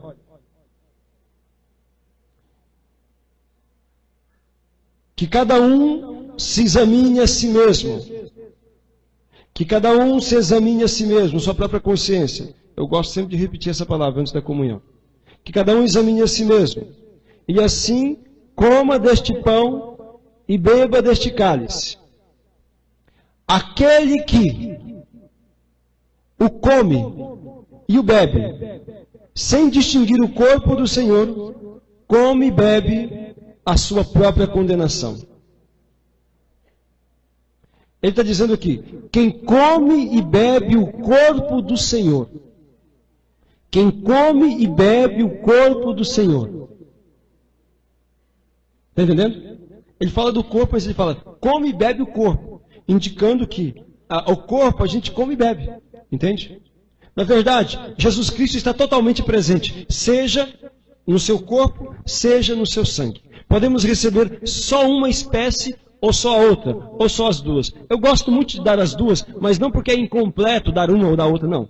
Tanto faz, entendeu? Nós recebemos somente o preciosíssimo corpo, somente o preciosíssimo sangue. É Cristo inteiro, total, entendeu? Come e bebe o corpo, está entendendo? Come e bebe o corpo. Então, por essa passagem bíblica, você pode mostrar que nós comemos e bebemos a Eucaristia. Entende? Quando recebemos o corpo do Senhor, está entendendo? Agora, pode-se dar também o corpo e o sangue. Não há problema nenhum, mas não acrescenta nada nesse sentido. Entendeu? Não fica mais sagrado por isso, não. É o mesmo Deus. Deus é total, tanto numa espécie como na outra. É Jesus inteiro, tanto numa espécie como na outra. Está claro? Pois bem. Vamos passar da Santíssima Eucaristia para a confissão. Tinha mais coisas para dizer, mas não dá tempo. Infelizmente, o tempo foge, né? Então, vamos lá. A Igreja de Jesus Cristo tem confissão.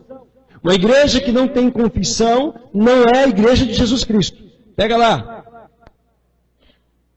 Primeiro vamos lá no São Tiago. No capítulo 5, versículo 16. Carta de São Tiago. Primeira carta de São Tiago, porque só tem uma. Olha lá, pega lá.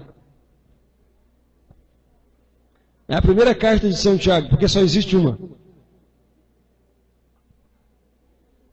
Capítulo 5, versículo 16.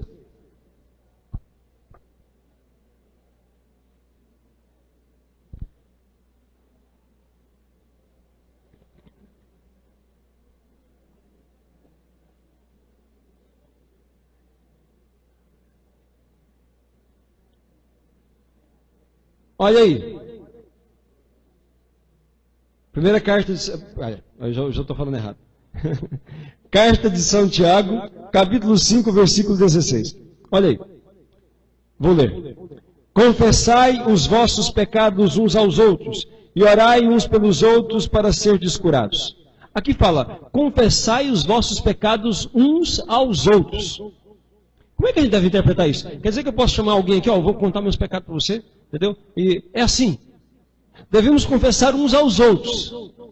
Mas, agora, aqui que vem a interpretação correta. Senão a gente faz igual os protestantes, interpreta tudo errado. Entendeu? Confessar uns aos outros quer dizer que todos têm que se confessar. E quem vai confessar tem que confessar para alguém. Só que o alguém para quem nós vamos confessar, ele tem que ter o poder de nos absolver dos pecados. E quem tem esse poder? Quem recebeu esse poder para absolver os pecados? Somente os sacerdotes. Então tem que se confessar uns aos outros também. Hoje mesmo eu tive uma graça muito grande, né? Veio o padre aqui visitar aqui, padre Davi, que era o padre daqui. Aí eu aproveitei e confessei com ele. Toda semana eu confesso. Então eu ia procurar confessar com algum sacerdote. Toda semana eu vou confessar. Então hoje Nossa Senhora mandou o padre. Então, quer dizer, eu confesso, todo sacerdote confessa, os bispos confessam, o Papa confessa. Entendeu? Então confessai uns aos outros. Mas confessai a quem pode te absolver. Entendeu? A quem pode te absolver. Então, lá no capítulo, vamos agora, então. Quem pode absolver? Quem recebeu o poder de perdoar? Entendeu? Quem recebeu esse poder? Vamos ver. No capítulo, Evangelho escrito por São João, capítulo 20. Evangelho escrito por São João, capítulo 20.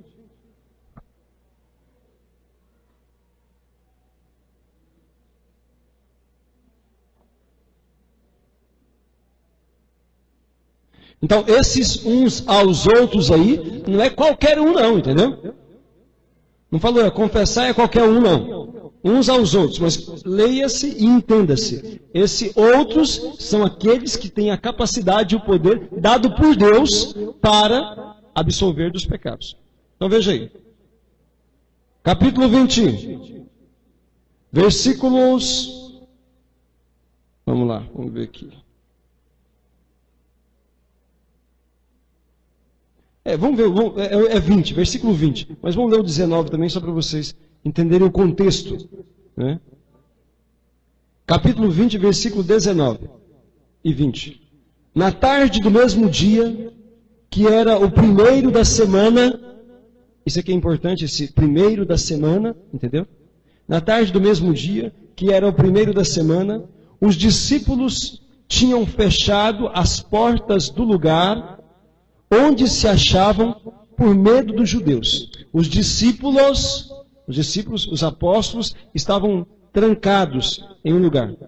Veio Jesus e pôs-se no meio deles e disse-lhes: a paz esteja convosco. Jesus aparece então, ele entra lá, passa lá pela parede, como estava explicando. Ele se coloca as portas estavam trancadas, e Jesus se coloca no meio deles. E se colocando no meio deles, diz essa palavra aos apóstolos: a paz esteja convosco. Dito isto, mostrou-lhes as mãos e o lado. Jesus mostrou as mãos e o lado. Os discípulos alegraram-se ao ver o Senhor. Disse-lhes outra vez: a paz esteja convosco. Veja que os padres receberam a paz duas vezes, né? Porque tem que ter mais paz e mais paciência. Porque o povo dá trabalho, viu? Então tem que ter muita paz e muita paciência para poder cuidar. Olha lá. Disse-lhe outra vez: a paz esteja convosco. Como o Pai me enviou, assim também eu vos envio a vós. Como o Pai me enviou. Veja só. Jesus, ele transmite a missão que ele recebeu do Pai, ele transmite aos apóstolos. E Jesus recebeu a missão de quê? De nos salvar. Veio ao mundo para nos salvar e, através da sua crucifixão e morte, ele alcançou-nos o perdão, a remissão dos nossos pecados. Depois ele vai dizer aqui, ó: depois destas palavras, soprou sobre eles, dizendo: recebei o quê? O Espírito Santo. Recebei. Jesus deu aos apóstolos, ele deu aos apóstolos, entendeu? O poder do Espírito Santo. Ele comunicou a missão dele mesmo, a missão que ele recebeu do Pai. Assim como o Pai me enviou, eu também vos envio a vós. Recebam o poder do Espírito Santo. Então Cristo deu a eles o poder. Não foi a qualquer pessoa. Deu aos seus apóstolos, entendeu? O poder do Espírito Santo. Tá? Dizendo-lhes: recebei o Espírito Santo. Aqueles a quem perdoardes os pecados, ser-lhes-ão perdoados. Aqueles a quem os retiverdes, ser-lhes-ão retidos. Deu ou não o poder de perdoar o pecado? A quem? Aos apóstolos. A ele, aos apóstolos. Agora, vejam bem. Aos católicos ignorantes, aos protestantes e aos descrentes ou aos desentendidos. Prestem bem atenção. Jesus, ele mandou confessar. Aqui a palavra de Deus manda confessar: confessai os vossos pecados, confessai os vossos pecados, e deu-nos também a quem devemos confessar. Jesus deu aos apóstolos o poder de perdoar os pecados em nome dele. O pecado de quem vocês perdoar está perdoado. De quem vocês não perdoar, também não está perdoado. Entendeu? Portanto, a confissão, Jesus estabeleceu a confissão com os sacerdotes. Não é a confissão direto para Deus, não. Entende? Quando eu quero confessar, todo dia no meu quarto eu confesso direto para Deus. Quando eu quero confessar, eu vou debaixo de um pé de árvore e confesso. Mas Deus não deixou, não foi assim. Deus não estabeleceu a confissão, não foi assim. Se Deus quisesse que a confissão fosse direto para Ele, Ele teria deixado desse jeito. Ele teria dito assim: olha, quando quiserdes confessar, olhai para o céu e confessai para mim, que eu perdoarei os vossos pecados. Foi isso que Deus disse? Não foi não, entendeu? Se alguém acredita na Bíblia, aqueles que acreditam na palavra de Deus devem obedecê-la.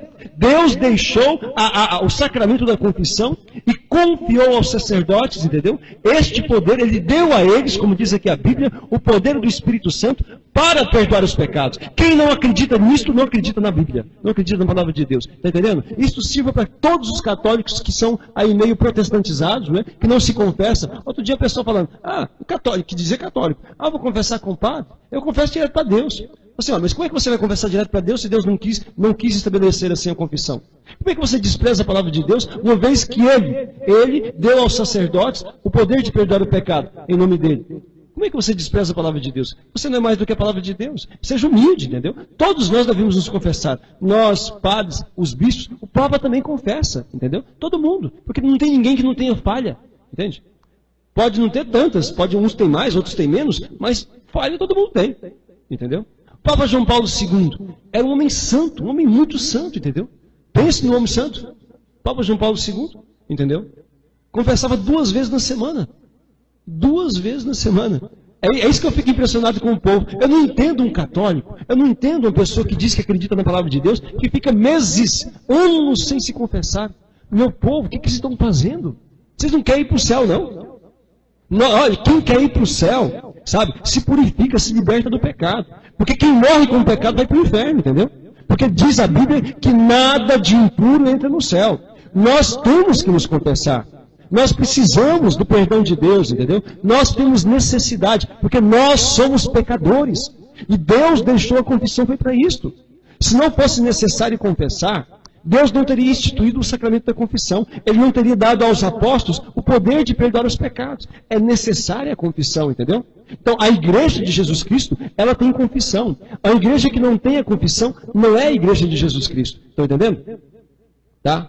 Eu teria outras coisas para dizer, mas não vai dar tempo. Olha, amanhã nós vamos continuar. Veja bem, eu vou deixar ainda um espaçozinho. Eu peço aí, vamos ter só 10 minutos, viu, para as perguntas. Porque o assunto de hoje eram muitos pontos, mas amanhã eu vou continuar, tá bom? De qualquer forma, a respeito desses pontos que nós falamos hoje, tem alguma pergunta?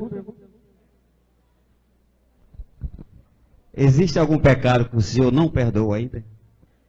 Se existe algum pecado que não tem perdão, é isso que você perguntou? Ou que eu não perdoei? Já existiu pecado que eu não perdoei. Existiu. Mas não perdoei por quê? Porque a pessoa não estava arrependida. Porque para você dar a absolvição, a pessoa ela tem que estar arrependida. Se ela não estiver arrependida, você não pode perdoar. Porque mesmo se o padre dissesse, eu te perdoo, era inválido, entendeu? Inválida a absolvição. Eu pergunto para a pessoa, por exemplo, eu falo, ó, a pessoa faltou a missa dos domingos, está faltando. Eu quando atendo confissão, normalmente eu faço isso. Eu pergunto, você está disposto a ser fiel daqui para frente? Está disposto a participar da missa todos os domingos?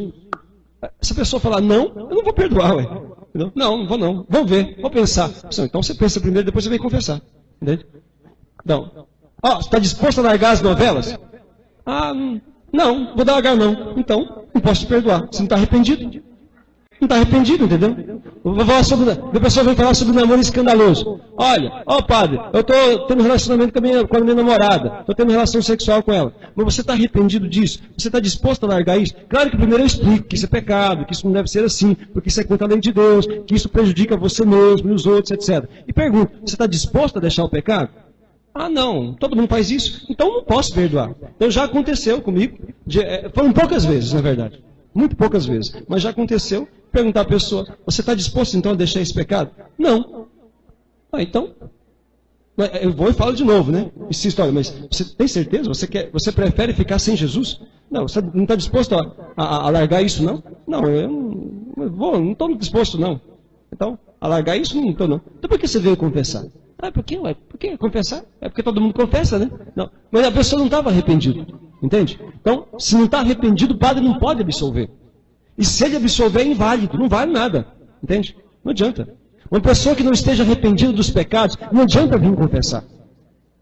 Não adianta vir confessar. A pessoa, ela tem que ao menos, ela pode até não ter aquela contrição perfeita. Ela pode até não ter aquela dor total por ter pecado, etc. Mas ela tem que ter ao menos a intenção de largar o pecado. Ela tem que ter ao menos a intenção. Ela pode ser fraca. Ela pode se... por exemplo, vou dar um exemplo aqui. A pessoa embriagou. Bebeu. Embriagar é um pecado grave. Entendeu? É um pecado grave, um pecado mortal. Por isso que eu falo, não frequentem boteco. E se tiver donos de boteco, tem que largar. Entendeu? Tem que vender o boteco, fazer uma lanchonete, fazer um mercadinho, mas não pode vender cachaça. O vendedor de cachaça é igual ao traficante de droga. É a mesma coisa. Diferença nenhuma. Entendeu? Mesma coisa. Ganha a vida às custas do vício do outro. É pecado mortal isso. Não pode comungar quem toca boteco. Pode. É coisa séria isso. Entendeu? Pode comungar não. Tem que largar isso. Está entendendo? Então, a pessoa embriagou. Vamos dar aqui um exemplo. Embriagou. Ele tem atenção. A pessoa embriagou. Então, diz a Bíblia que os bêbados não entrarão no reino de Deus. Diz aqui em São Paulo. O que acontece? Ele está arrependido de ter embriagado. Mas ele está com vontade de beber de novo. Mas só que ele está aquela luta, né? Estou com vontade de beber de novo. Estou com vontade, mas ele quer largar. Mesmo que ele não tenha todo arrependimento, mas ele queira largar. Ele sabe que foi errado e faz um propósito. Eu vou me esforçar então, eu não vou mais no boteco. Eu vou me esforçar, vou lutar. Mesmo se ele caia, entendeu? Então a confissão dele foi sincera. Ele foi fraco, caiu de novo. Mas ele quis largar ali o pecado. E eu conheço pessoas...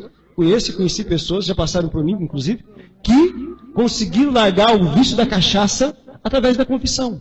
Quanto mais confessava, mais se fortalecia, entendeu? Quanto mais confessava, porque ele queria largar. Era fraco, às vezes caía naquele pecado. E isso se aplica a qualquer vício. O vício da masturbação, o vício da pornografia, o vício da fofoca, o vício da preguiça. Se a pessoa, se ela se esforça, né? E junto com a confissão, Deus vai dando a graça, entendeu? A confissão não é só para o perdão do pecado, não. A confissão é para também nos ajudar a vencer aquele pecado, aquela fraqueza, aquele vício que tenha. Está entendendo? Então, já houve pecados que eu não perdoei pelo fato da pessoa não ter arrependimento. Se tivesse, não existe nenhum pecado que não tenha perdão. Todos os pecados têm perdão, desde que a pessoa arrependida queira realmente fazer o que Deus manda, né? Queira mudar de vida, tá bom? Então, olha, só que eu vou fechar esse raciocínio e depois ainda deixo um espaço para mais alguma pergunta. Olha, portanto, a Igreja de Cristo...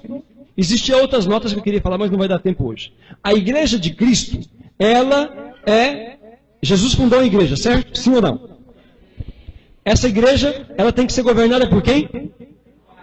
Que é o sucessor de Pedro. Essa igreja, ela tem que ter a Eucaristia, o verdadeiro corpo e sangue de Cristo. Sim ou não? Essa igreja tem que ter confissão.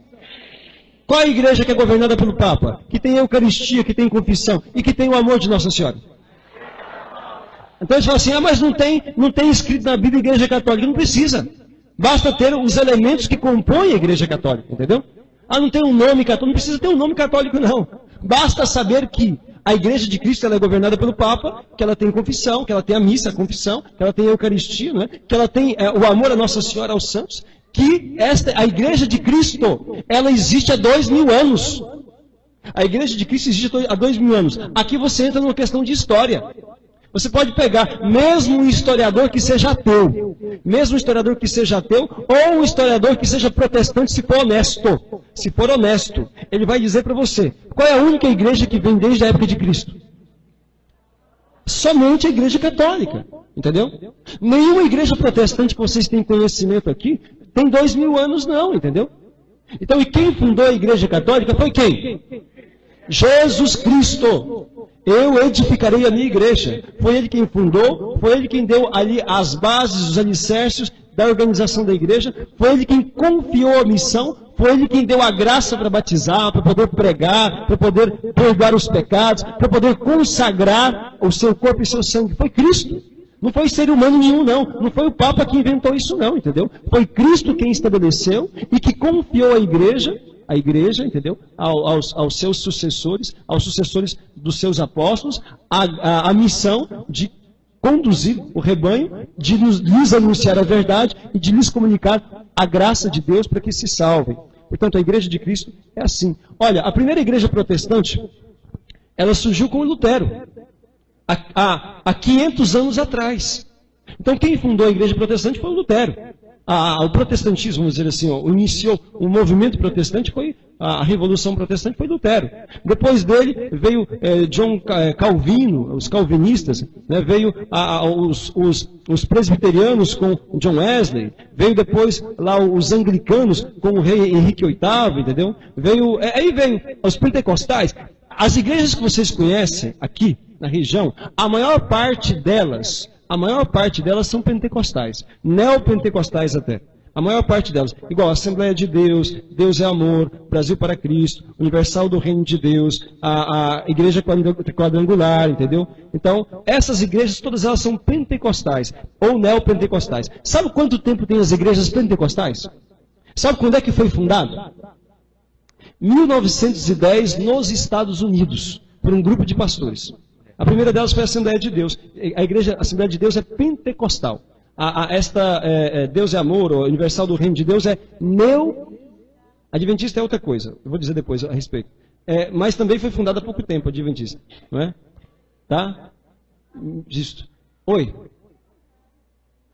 Vem de Pentecostes, que manifesta, segundo eles, pretensamente, os dons do Espírito Santo. Não é? Os dons do Espírito Santo. Então, que exalta ali os dons do Espírito Santo. Pentecostes, eles falaram em línguas, tiveram manifestações, etc. Pentecostal, os dons de Pentecostes, é isso. Agora, existem os dons de orar em línguas, tudo isso existe. Mas pentecostal vem os protestantes usam, os neopentecostais usam então o nome pentecostal por conta deste. É um estilo de seita, um estilo de religião em que se exalta muito a figura do Espírito Santo e que se quer, à custa das curas, dos milagres, exorcismos, coisas extraordinárias, então prender a atenção e conduzir os fiéis. Pois bem, veja bem, a primeira igreja protestante foi com Martinho Lutero. A maioria dessas igrejas que vocês conhecem, elas têm menos de 50 anos de fundação. A Universal do Reino de Deus, ela foi fundada em 1978, 30 anos atrás, pelo conhecidíssimo pilantra Edir Macedo, entendeu? Olha lá, entendeu? Conhecidíssimo. Então, a empresa, sabe? Olha, veja bem.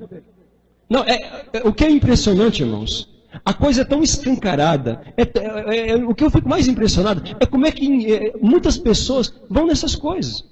Qualquer pessoa de bom senso que assiste um culto desse, você vê, é uma arrancação de dinheiro. Todas as bênçãos têm um preço. Então, a bênção maior é R$500, a outra é 100, a outra é 50. Então, é assim, entendeu? Tá? O dízimo é bíblico. O dízimo é bíblico. Tem que ser pago mesmo. Mas esse negócio de ficar vendendo bênção, isso não, entendeu? Isso você vê que já não é de Deus. Mas claramente que não é de Deus, sabe? Mas e se a pessoa recebeu a bênção? Então você sabe que não é de Deus, porque a bênção de Deus não é vendida, não. Entendeu? Não é de Deus. Aí mesmo que um morto ressuscitasse, mesmo que curasse um cego, entende? Não é de Deus. Não pode ser de Deus. Se Deus confirmasse esse tipo de seita através de milagres, Deus estaria fazendo da religião um comércio. Quem é que pode imaginar uma coisa dessa? Jamais. Entendeu?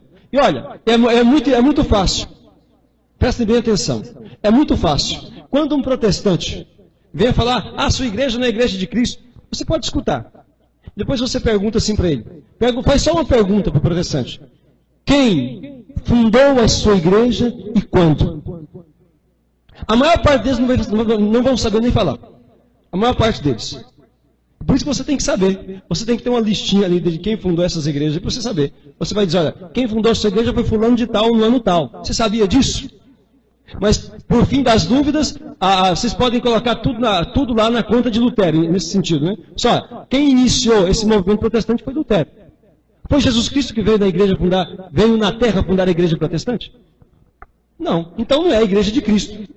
Você vai quando alguém vier convidar você para ir na igreja dele, entrar para a igreja dele, você pergunte, olha, quem fundou a sua igreja?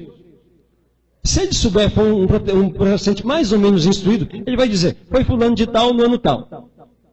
Aí você vai responder assim, olha, então, muito obrigado. Quem fundou a minha igreja foi Jesus Cristo há 2000 anos atrás. E jamais eu vou deixar a minha igreja que Jesus fundou para seguir uma igreja que um homem inventou. Pronto, acabou a história, entendeu? Jamais. E daí você resolveu a conversa. Jamais. Eu vou deixar a igreja que Jesus Cristo fundou para seguir igreja que os homens inventaram? De maneira alguma. Mas existe um monte de católico relaxado. O problema deles, porque Cristo não é relaxado e a igreja como tal não é. Entende? Se existe um monte de católico que não vive a fé direito, inclusive padres que não vivem a fé direito, então erro é deles, porque a igreja manda viver da maneira correta. Entende? Não é pelo fato de ter um monte de católico relaxado que a igreja católica deixou de ser igreja de Cristo, não. Entende? Não é pelo fato de ter um monte de católico infiel que a igreja de Cristo deixou de ser verdadeira, não. A igreja continua sendo única e verdadeira. Se alguém não está vivendo o que ela manda, a falha é da própria pessoa. Porque a igreja é muito clara na sua orientação, na sua doutrina, entendeu? No seu segmento. Certo? Pois bem. Fale. Certo protestante fez a pergunta, né? Então, eu disse que a minha foi Jesus, né? Ele era batista, eu disse, e a sua? Não sabia, eu disse, a sua foi Ron Smith, né, o holandês, 1810. Eu respondi algo para ele que eu não sabia, eu ensinei para ele, né? Mas é uma perguntinha, é o seguinte, e com relação ao sacramento da confissão, né, da penitência, sim. Como fica o caso daquelas pessoas que vivem em segunda união, quer dizer, já foram casados anteriormente, né, e que até têm filhos? Eles não podem se confessar, estão privados dessa... Pessoa que vive em segunda união, que inclusive tem filhos. Olha, é uma situação muito dolorosa, difícil. Eu sei que tem muitas pessoas boas que sofrem muito com essa situação, sabe, de segunda união, etc. O que deve fazer? Mas, olha, em primeiro lugar, nós não podemos passar por cima da verdade. Sabe, por mais que seja difícil a situação, não justifica o pecado. Entende? O que uma pessoa numa situação dessa, que descobre o caminho de Deus, porque eu sei que muitos entraram nessa situação antes de conhecer o caminho de Deus. Houve quem entrou depois, mas a maior parte, quando entrou no casamento, que deu errado, etc. E depois, quando conheceu Deus, já estava vivendo com outra pessoa, etc. Então, existem situações assim. Quem está em segunda união está vivendo de maneira contrária à lei de Deus. Então, para que ela possa receber o sacramento da confissão e da Eucaristia, que são necessários para ela se salvar, porque nada de impuro entra no céu. E quem não comunga o corpo e o sangue, Jesus falou, não entrará no reino de Deus. O que ela tem que fazer? Ela tem duas opções. Se ela não tem filhos, eu aconselho o que ela tem que fazer? Separar-se. Se não tem filhos, deve separar-se. Entendeu? É isso que tem que fazer. Porque Deus está acima de um homem. Deus vale mais do que um homem. Deus vale mais do que uma mulher. E quem não tem a capacidade de colocar Deus acima de um homem ou de uma mulher, não tem fé. E não vai se salvar. Entendeu? Agora, e se tem filhos? E se tem filhos? É uma situação, vou mandar separar? Como é que é? A criança não tem culpa. A criança tem direito de ter pai e de ter mãe. Entendeu? O que faz numa situação dessa? Se querem viver a fé, eles têm a opção que é o seguinte, que não é fácil, mas é possível. Eu conheço muitos casais que vivem assim, que depois que descobriram a fé e viram que a situação era errada, eles começaram a viver assim. Viver como irmãos. Viver na mesma casa, separa o quarto, cada um vive no seu quarto, entendeu? E cuida dos filhos, normal. Entendeu? Cuida dos filhos, sabe? É difícil? É difícil. Não é fácil, não. Mas eu digo para vocês que a pessoa que confessa e comunga, ela encontra forças em Deus para poder vencer a tentação. Sabe? Encontra. Eu conheço, inclusive, casais jovens, entendeu? Casais jovens, que eu dizer assim, de 40 anos, 30 e poucos anos, que vivem assim, vivem a castidade. Porque são de segunda união. E têm filhos, então não querem, realmente, eu até aconselharia de não abandonar os filhos, mas que vivessem. O amor deles a Deus é maior e ajuda-os a viver nesta graça de Deus. Entendeu? O que ele está renunciando? Ele está renunciando ao sexo. Não morre não, de viver sem sexo não. Morre não, entendeu? Não é algo que é uma condição para... Não. É possível sim. É possível viver. Deus dá a graça. Deus dá a graça, sim. Entendeu? Então, é isso que tem que ser feito. Atenção. Sobre o assunto de hoje. Fala. É sobre a confissão que eu queria ter uma resposta. Confissão. Fale. A gente, quando se confessa, que a gente recebe a penitência dos nossos pecados, esse pecado, ele apaga? Ou quando chegar no dia final, eu vou responder por ele também? Não. Olha... Tá vendo como que é? Eu louvo a Deus por nós sermos católicos. Todo dia eu agradeço a Deus porque eu sou católico. Porque você confessou, o pecado que você arrependida, confessou, sinceramente, né? Confessou, e foi perdoado, acabou, apagou, entendeu? Então, Deus passou a borracha. No dia do seu juízo universal que eu estava falando, aquele não será contado, entendeu? Está entendendo como que é importante confessar? Por isso que a pessoa que se confessa arrependido e busca, pode ter tido um monte de pecado, pode ter feito tantas besteiras, mas Deus perdoa, está perdoado. O perdão de Deus é bem feito. Perdoa, acabou. O pecado é sepultado, aquele pecado não será contado. Você não será acusado por aquele pecado que arrependido você confessou. Entendeu? De maneira alguma. Por mais pecados e besteira que tenham feito, então, uma vez confessado com sinceridade, com arrependimento, todos os pecados estão perdoados. Entendeu? Mesmo aquele que você tenha esquecido. Se você não confessou porque esqueceu, então porque realmente não lembrou naquele momento, ou alguma coisa talvez até da infância, disso, daquilo, então, está tudo perdoado. Entendeu? Se você arrependido confessou, está tudo perdoado. Está vendo? Devemos louvar a Deus por ser católico. Onde é que tem confissão? Só na nossa igreja. Entendeu? Sim, mas o pecado está perdoado. O que existe é a pena. Pena, sim. Mas isso você vai pagar com a oração, com a penitência e com a caridade. Ou o purgatório. Né? O melhor mesmo é fazer a penitência e caridade aqui. Porque o purgatório é fogo. Sim. Mas um outro momento eu posso explicar a questão da pena e da culpa, porque hoje é mais complexo. Hoje o tempo é breve. Padre, Última pergunta. primeiro um comentário, né, que os evangélicos eles usam como um argumento a resistência, até eu diria alguns católicos, a verdade é essa, né? Utilizam como argumento para não confissão Mateus capítulo 6, versículo 5. Quando orardes, não façais como os hipócritas que gostam de orar de pé nas sinagogas.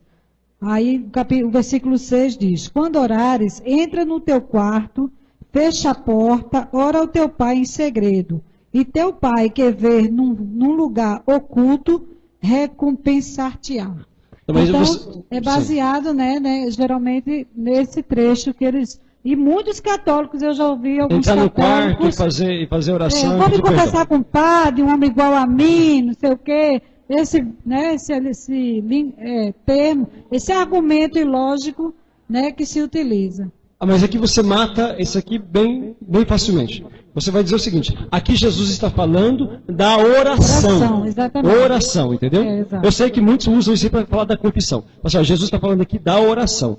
A confissão, a Bíblia manda confessar, e você cita os trechos que manda confessar. Por exemplo, São Tiago, né? Confessai os vossos pecados. E depois, a Bíblia mesmo nos mostra o meio pelo qual nós receberemos o perdão. E você cita São João 20:20, aonde fala que os sacerdotes receberam o poder de perdoar os pecados em nome de Deus, entendeu? Então você vai dizer, olha, isso aqui refere-se à confissão. Porque a oração, porque a confissão deve ser feita às pessoas.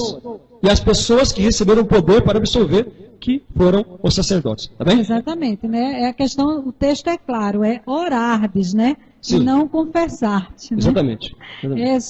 O senhor colocou aí dizendo que, na hora que o senhor estava fazendo a colocação, o senhor disse assim, quem não comunga, quem se afasta da comunhão, quem, né, não tem oportunidade de comungar, o que seja, né, não tem a graça, né, da salvação. E aquelas pessoas que já comungaram e depois caíram em impedimento de comunhão, como fica? As pessoas elas devem viver em comunhão. Então, isso se refere ao presente. Jesus fala que não come a minha carne. Não apenas quem não comeu, é quem não come. Então, a pessoa deve viver em comunhão e morrer em comunhão para se salvar. É simples o raciocínio. É o seguinte: comunhão, na verdade, é o nome desse estado de união entre mim e Cristo.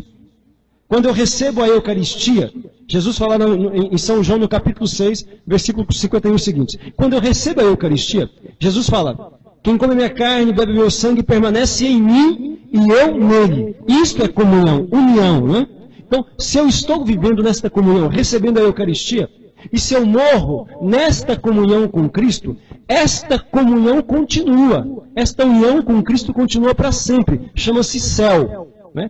Céu, salvação eterna. Se eu não tenho comunhão, por que eu não comungo? Porque eu estou com algum pecado. Estou vivendo em pecado, numa situação de pecado. Se eu não comungo porque eu escolhi o pecado e morro separado de Deus, este estado de separação continua eternamente, chama-se inferno, entendeu? Então a pessoa precisa viver em comunhão para poder se salvar. É por isso, irmãos, olha, aqui eu quero uma atenção de vocês maior ainda. Prestem muita atenção. É por isso que a insistência, enquanto eu estiver aqui, entendeu? Ainda que seja só esse mês, né? Enquanto estiver aqui, eu vou insistir com vocês fortemente, com todas as fibras do coração. Olha, aquilo que São Paulo falava na Sagrada Escritura: deixai-vos reconciliar com Deus, vivam na comunhão com Cristo, renuncia ao que for necessário, a todo pecado. Nós precisamos ir para o céu. Deus nos criou para o céu, mas para que a gente se salve, é necessário que a gente renuncie ao pecado. Então, não se apegue ao pecado, não. Por difícil que seja, por assim custoso que seja, confesse-se, entendeu? Deus quer a sua felicidade e a sua salvação. Nós temos que viver na comunhão. Isso não é invenção do Padre Rodrigo, não, entendeu? É isto que diz a palavra de Deus. Quem não come carne, não bebe o sangue, não se salva, entendeu? Então a gente precisa viver na comunhão com Cristo. Caso contrário, a gente não pode se salvar. Está entendendo? Então, olha, se alguém tem alguma dificuldade particular, venha falar com o padre. O padre vai orientar. Mas de maneira geral, irmãos, olha, renunciem a todo pecado. Não entrem, vocês, não entrem no ritmo, no pensamento desse mundo ateu. No pensamento desse mundo que perdeu a fé, entendeu? A grande parte das pessoas perderam a fé, infelizmente. Essa filosofia do mundo moderno, transmitida pela televisão, especialmente pelas novelas, por determinados filmes e programas, é uma filosofia ateia, pagã, de pecado, entendeu? Que leva as pessoas a desprezarem a lei de Deus e abraçarem o pecado que condena. Então não seguim por isto. Nós, cristãos, católicos, que acreditamos na palavra de Deus, devemos nos guiar por ela, entendeu? Pela palavra de Deus, porque Deus nos dá aqui todas as orientações para que nós possamos alcançar a salvação. Vivam na graça de Deus, a fim de que vocês se salvem. Confessem-se com frequência, pelo menos uma vez no mês. Comunguem para que possam se salvar. Amém? Olha, a irmã está perguntando se os protestantes recebem o Espírito Santo.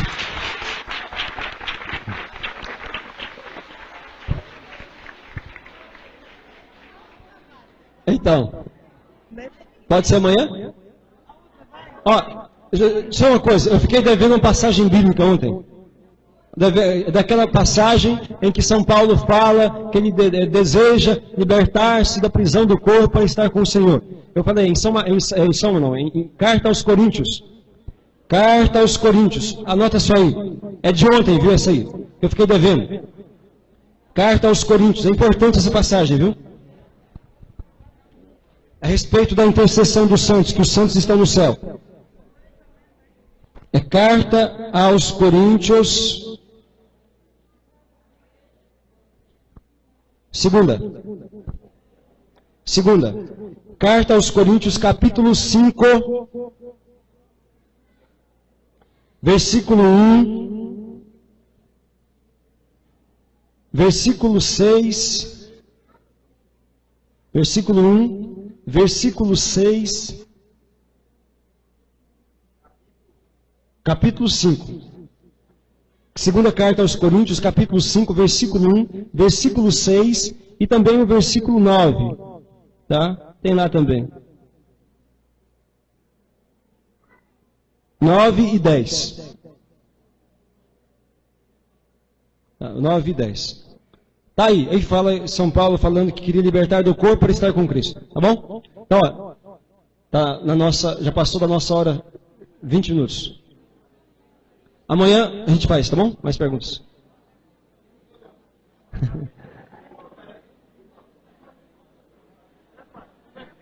Aqui, ó, alguém perguntou por que a hóstia é redonda. A hóstia redonda é uma pergunta interessante, sim. É redonda por uma questão mais de prática, só isso. Uma questão de prática. Poderia ser quadrada, poderia ser em forma de pão, isso não é importante não. É redonda simplesmente por uma questão prática. É mais fácil de fabricar assim, tá bom? Vamos então rezar. Olha, amanhã, último dia do nosso curso, ninguém falte, tá bem? Amanhã eu tenho uma surpresa, vamos ver. Uma surpresa boa.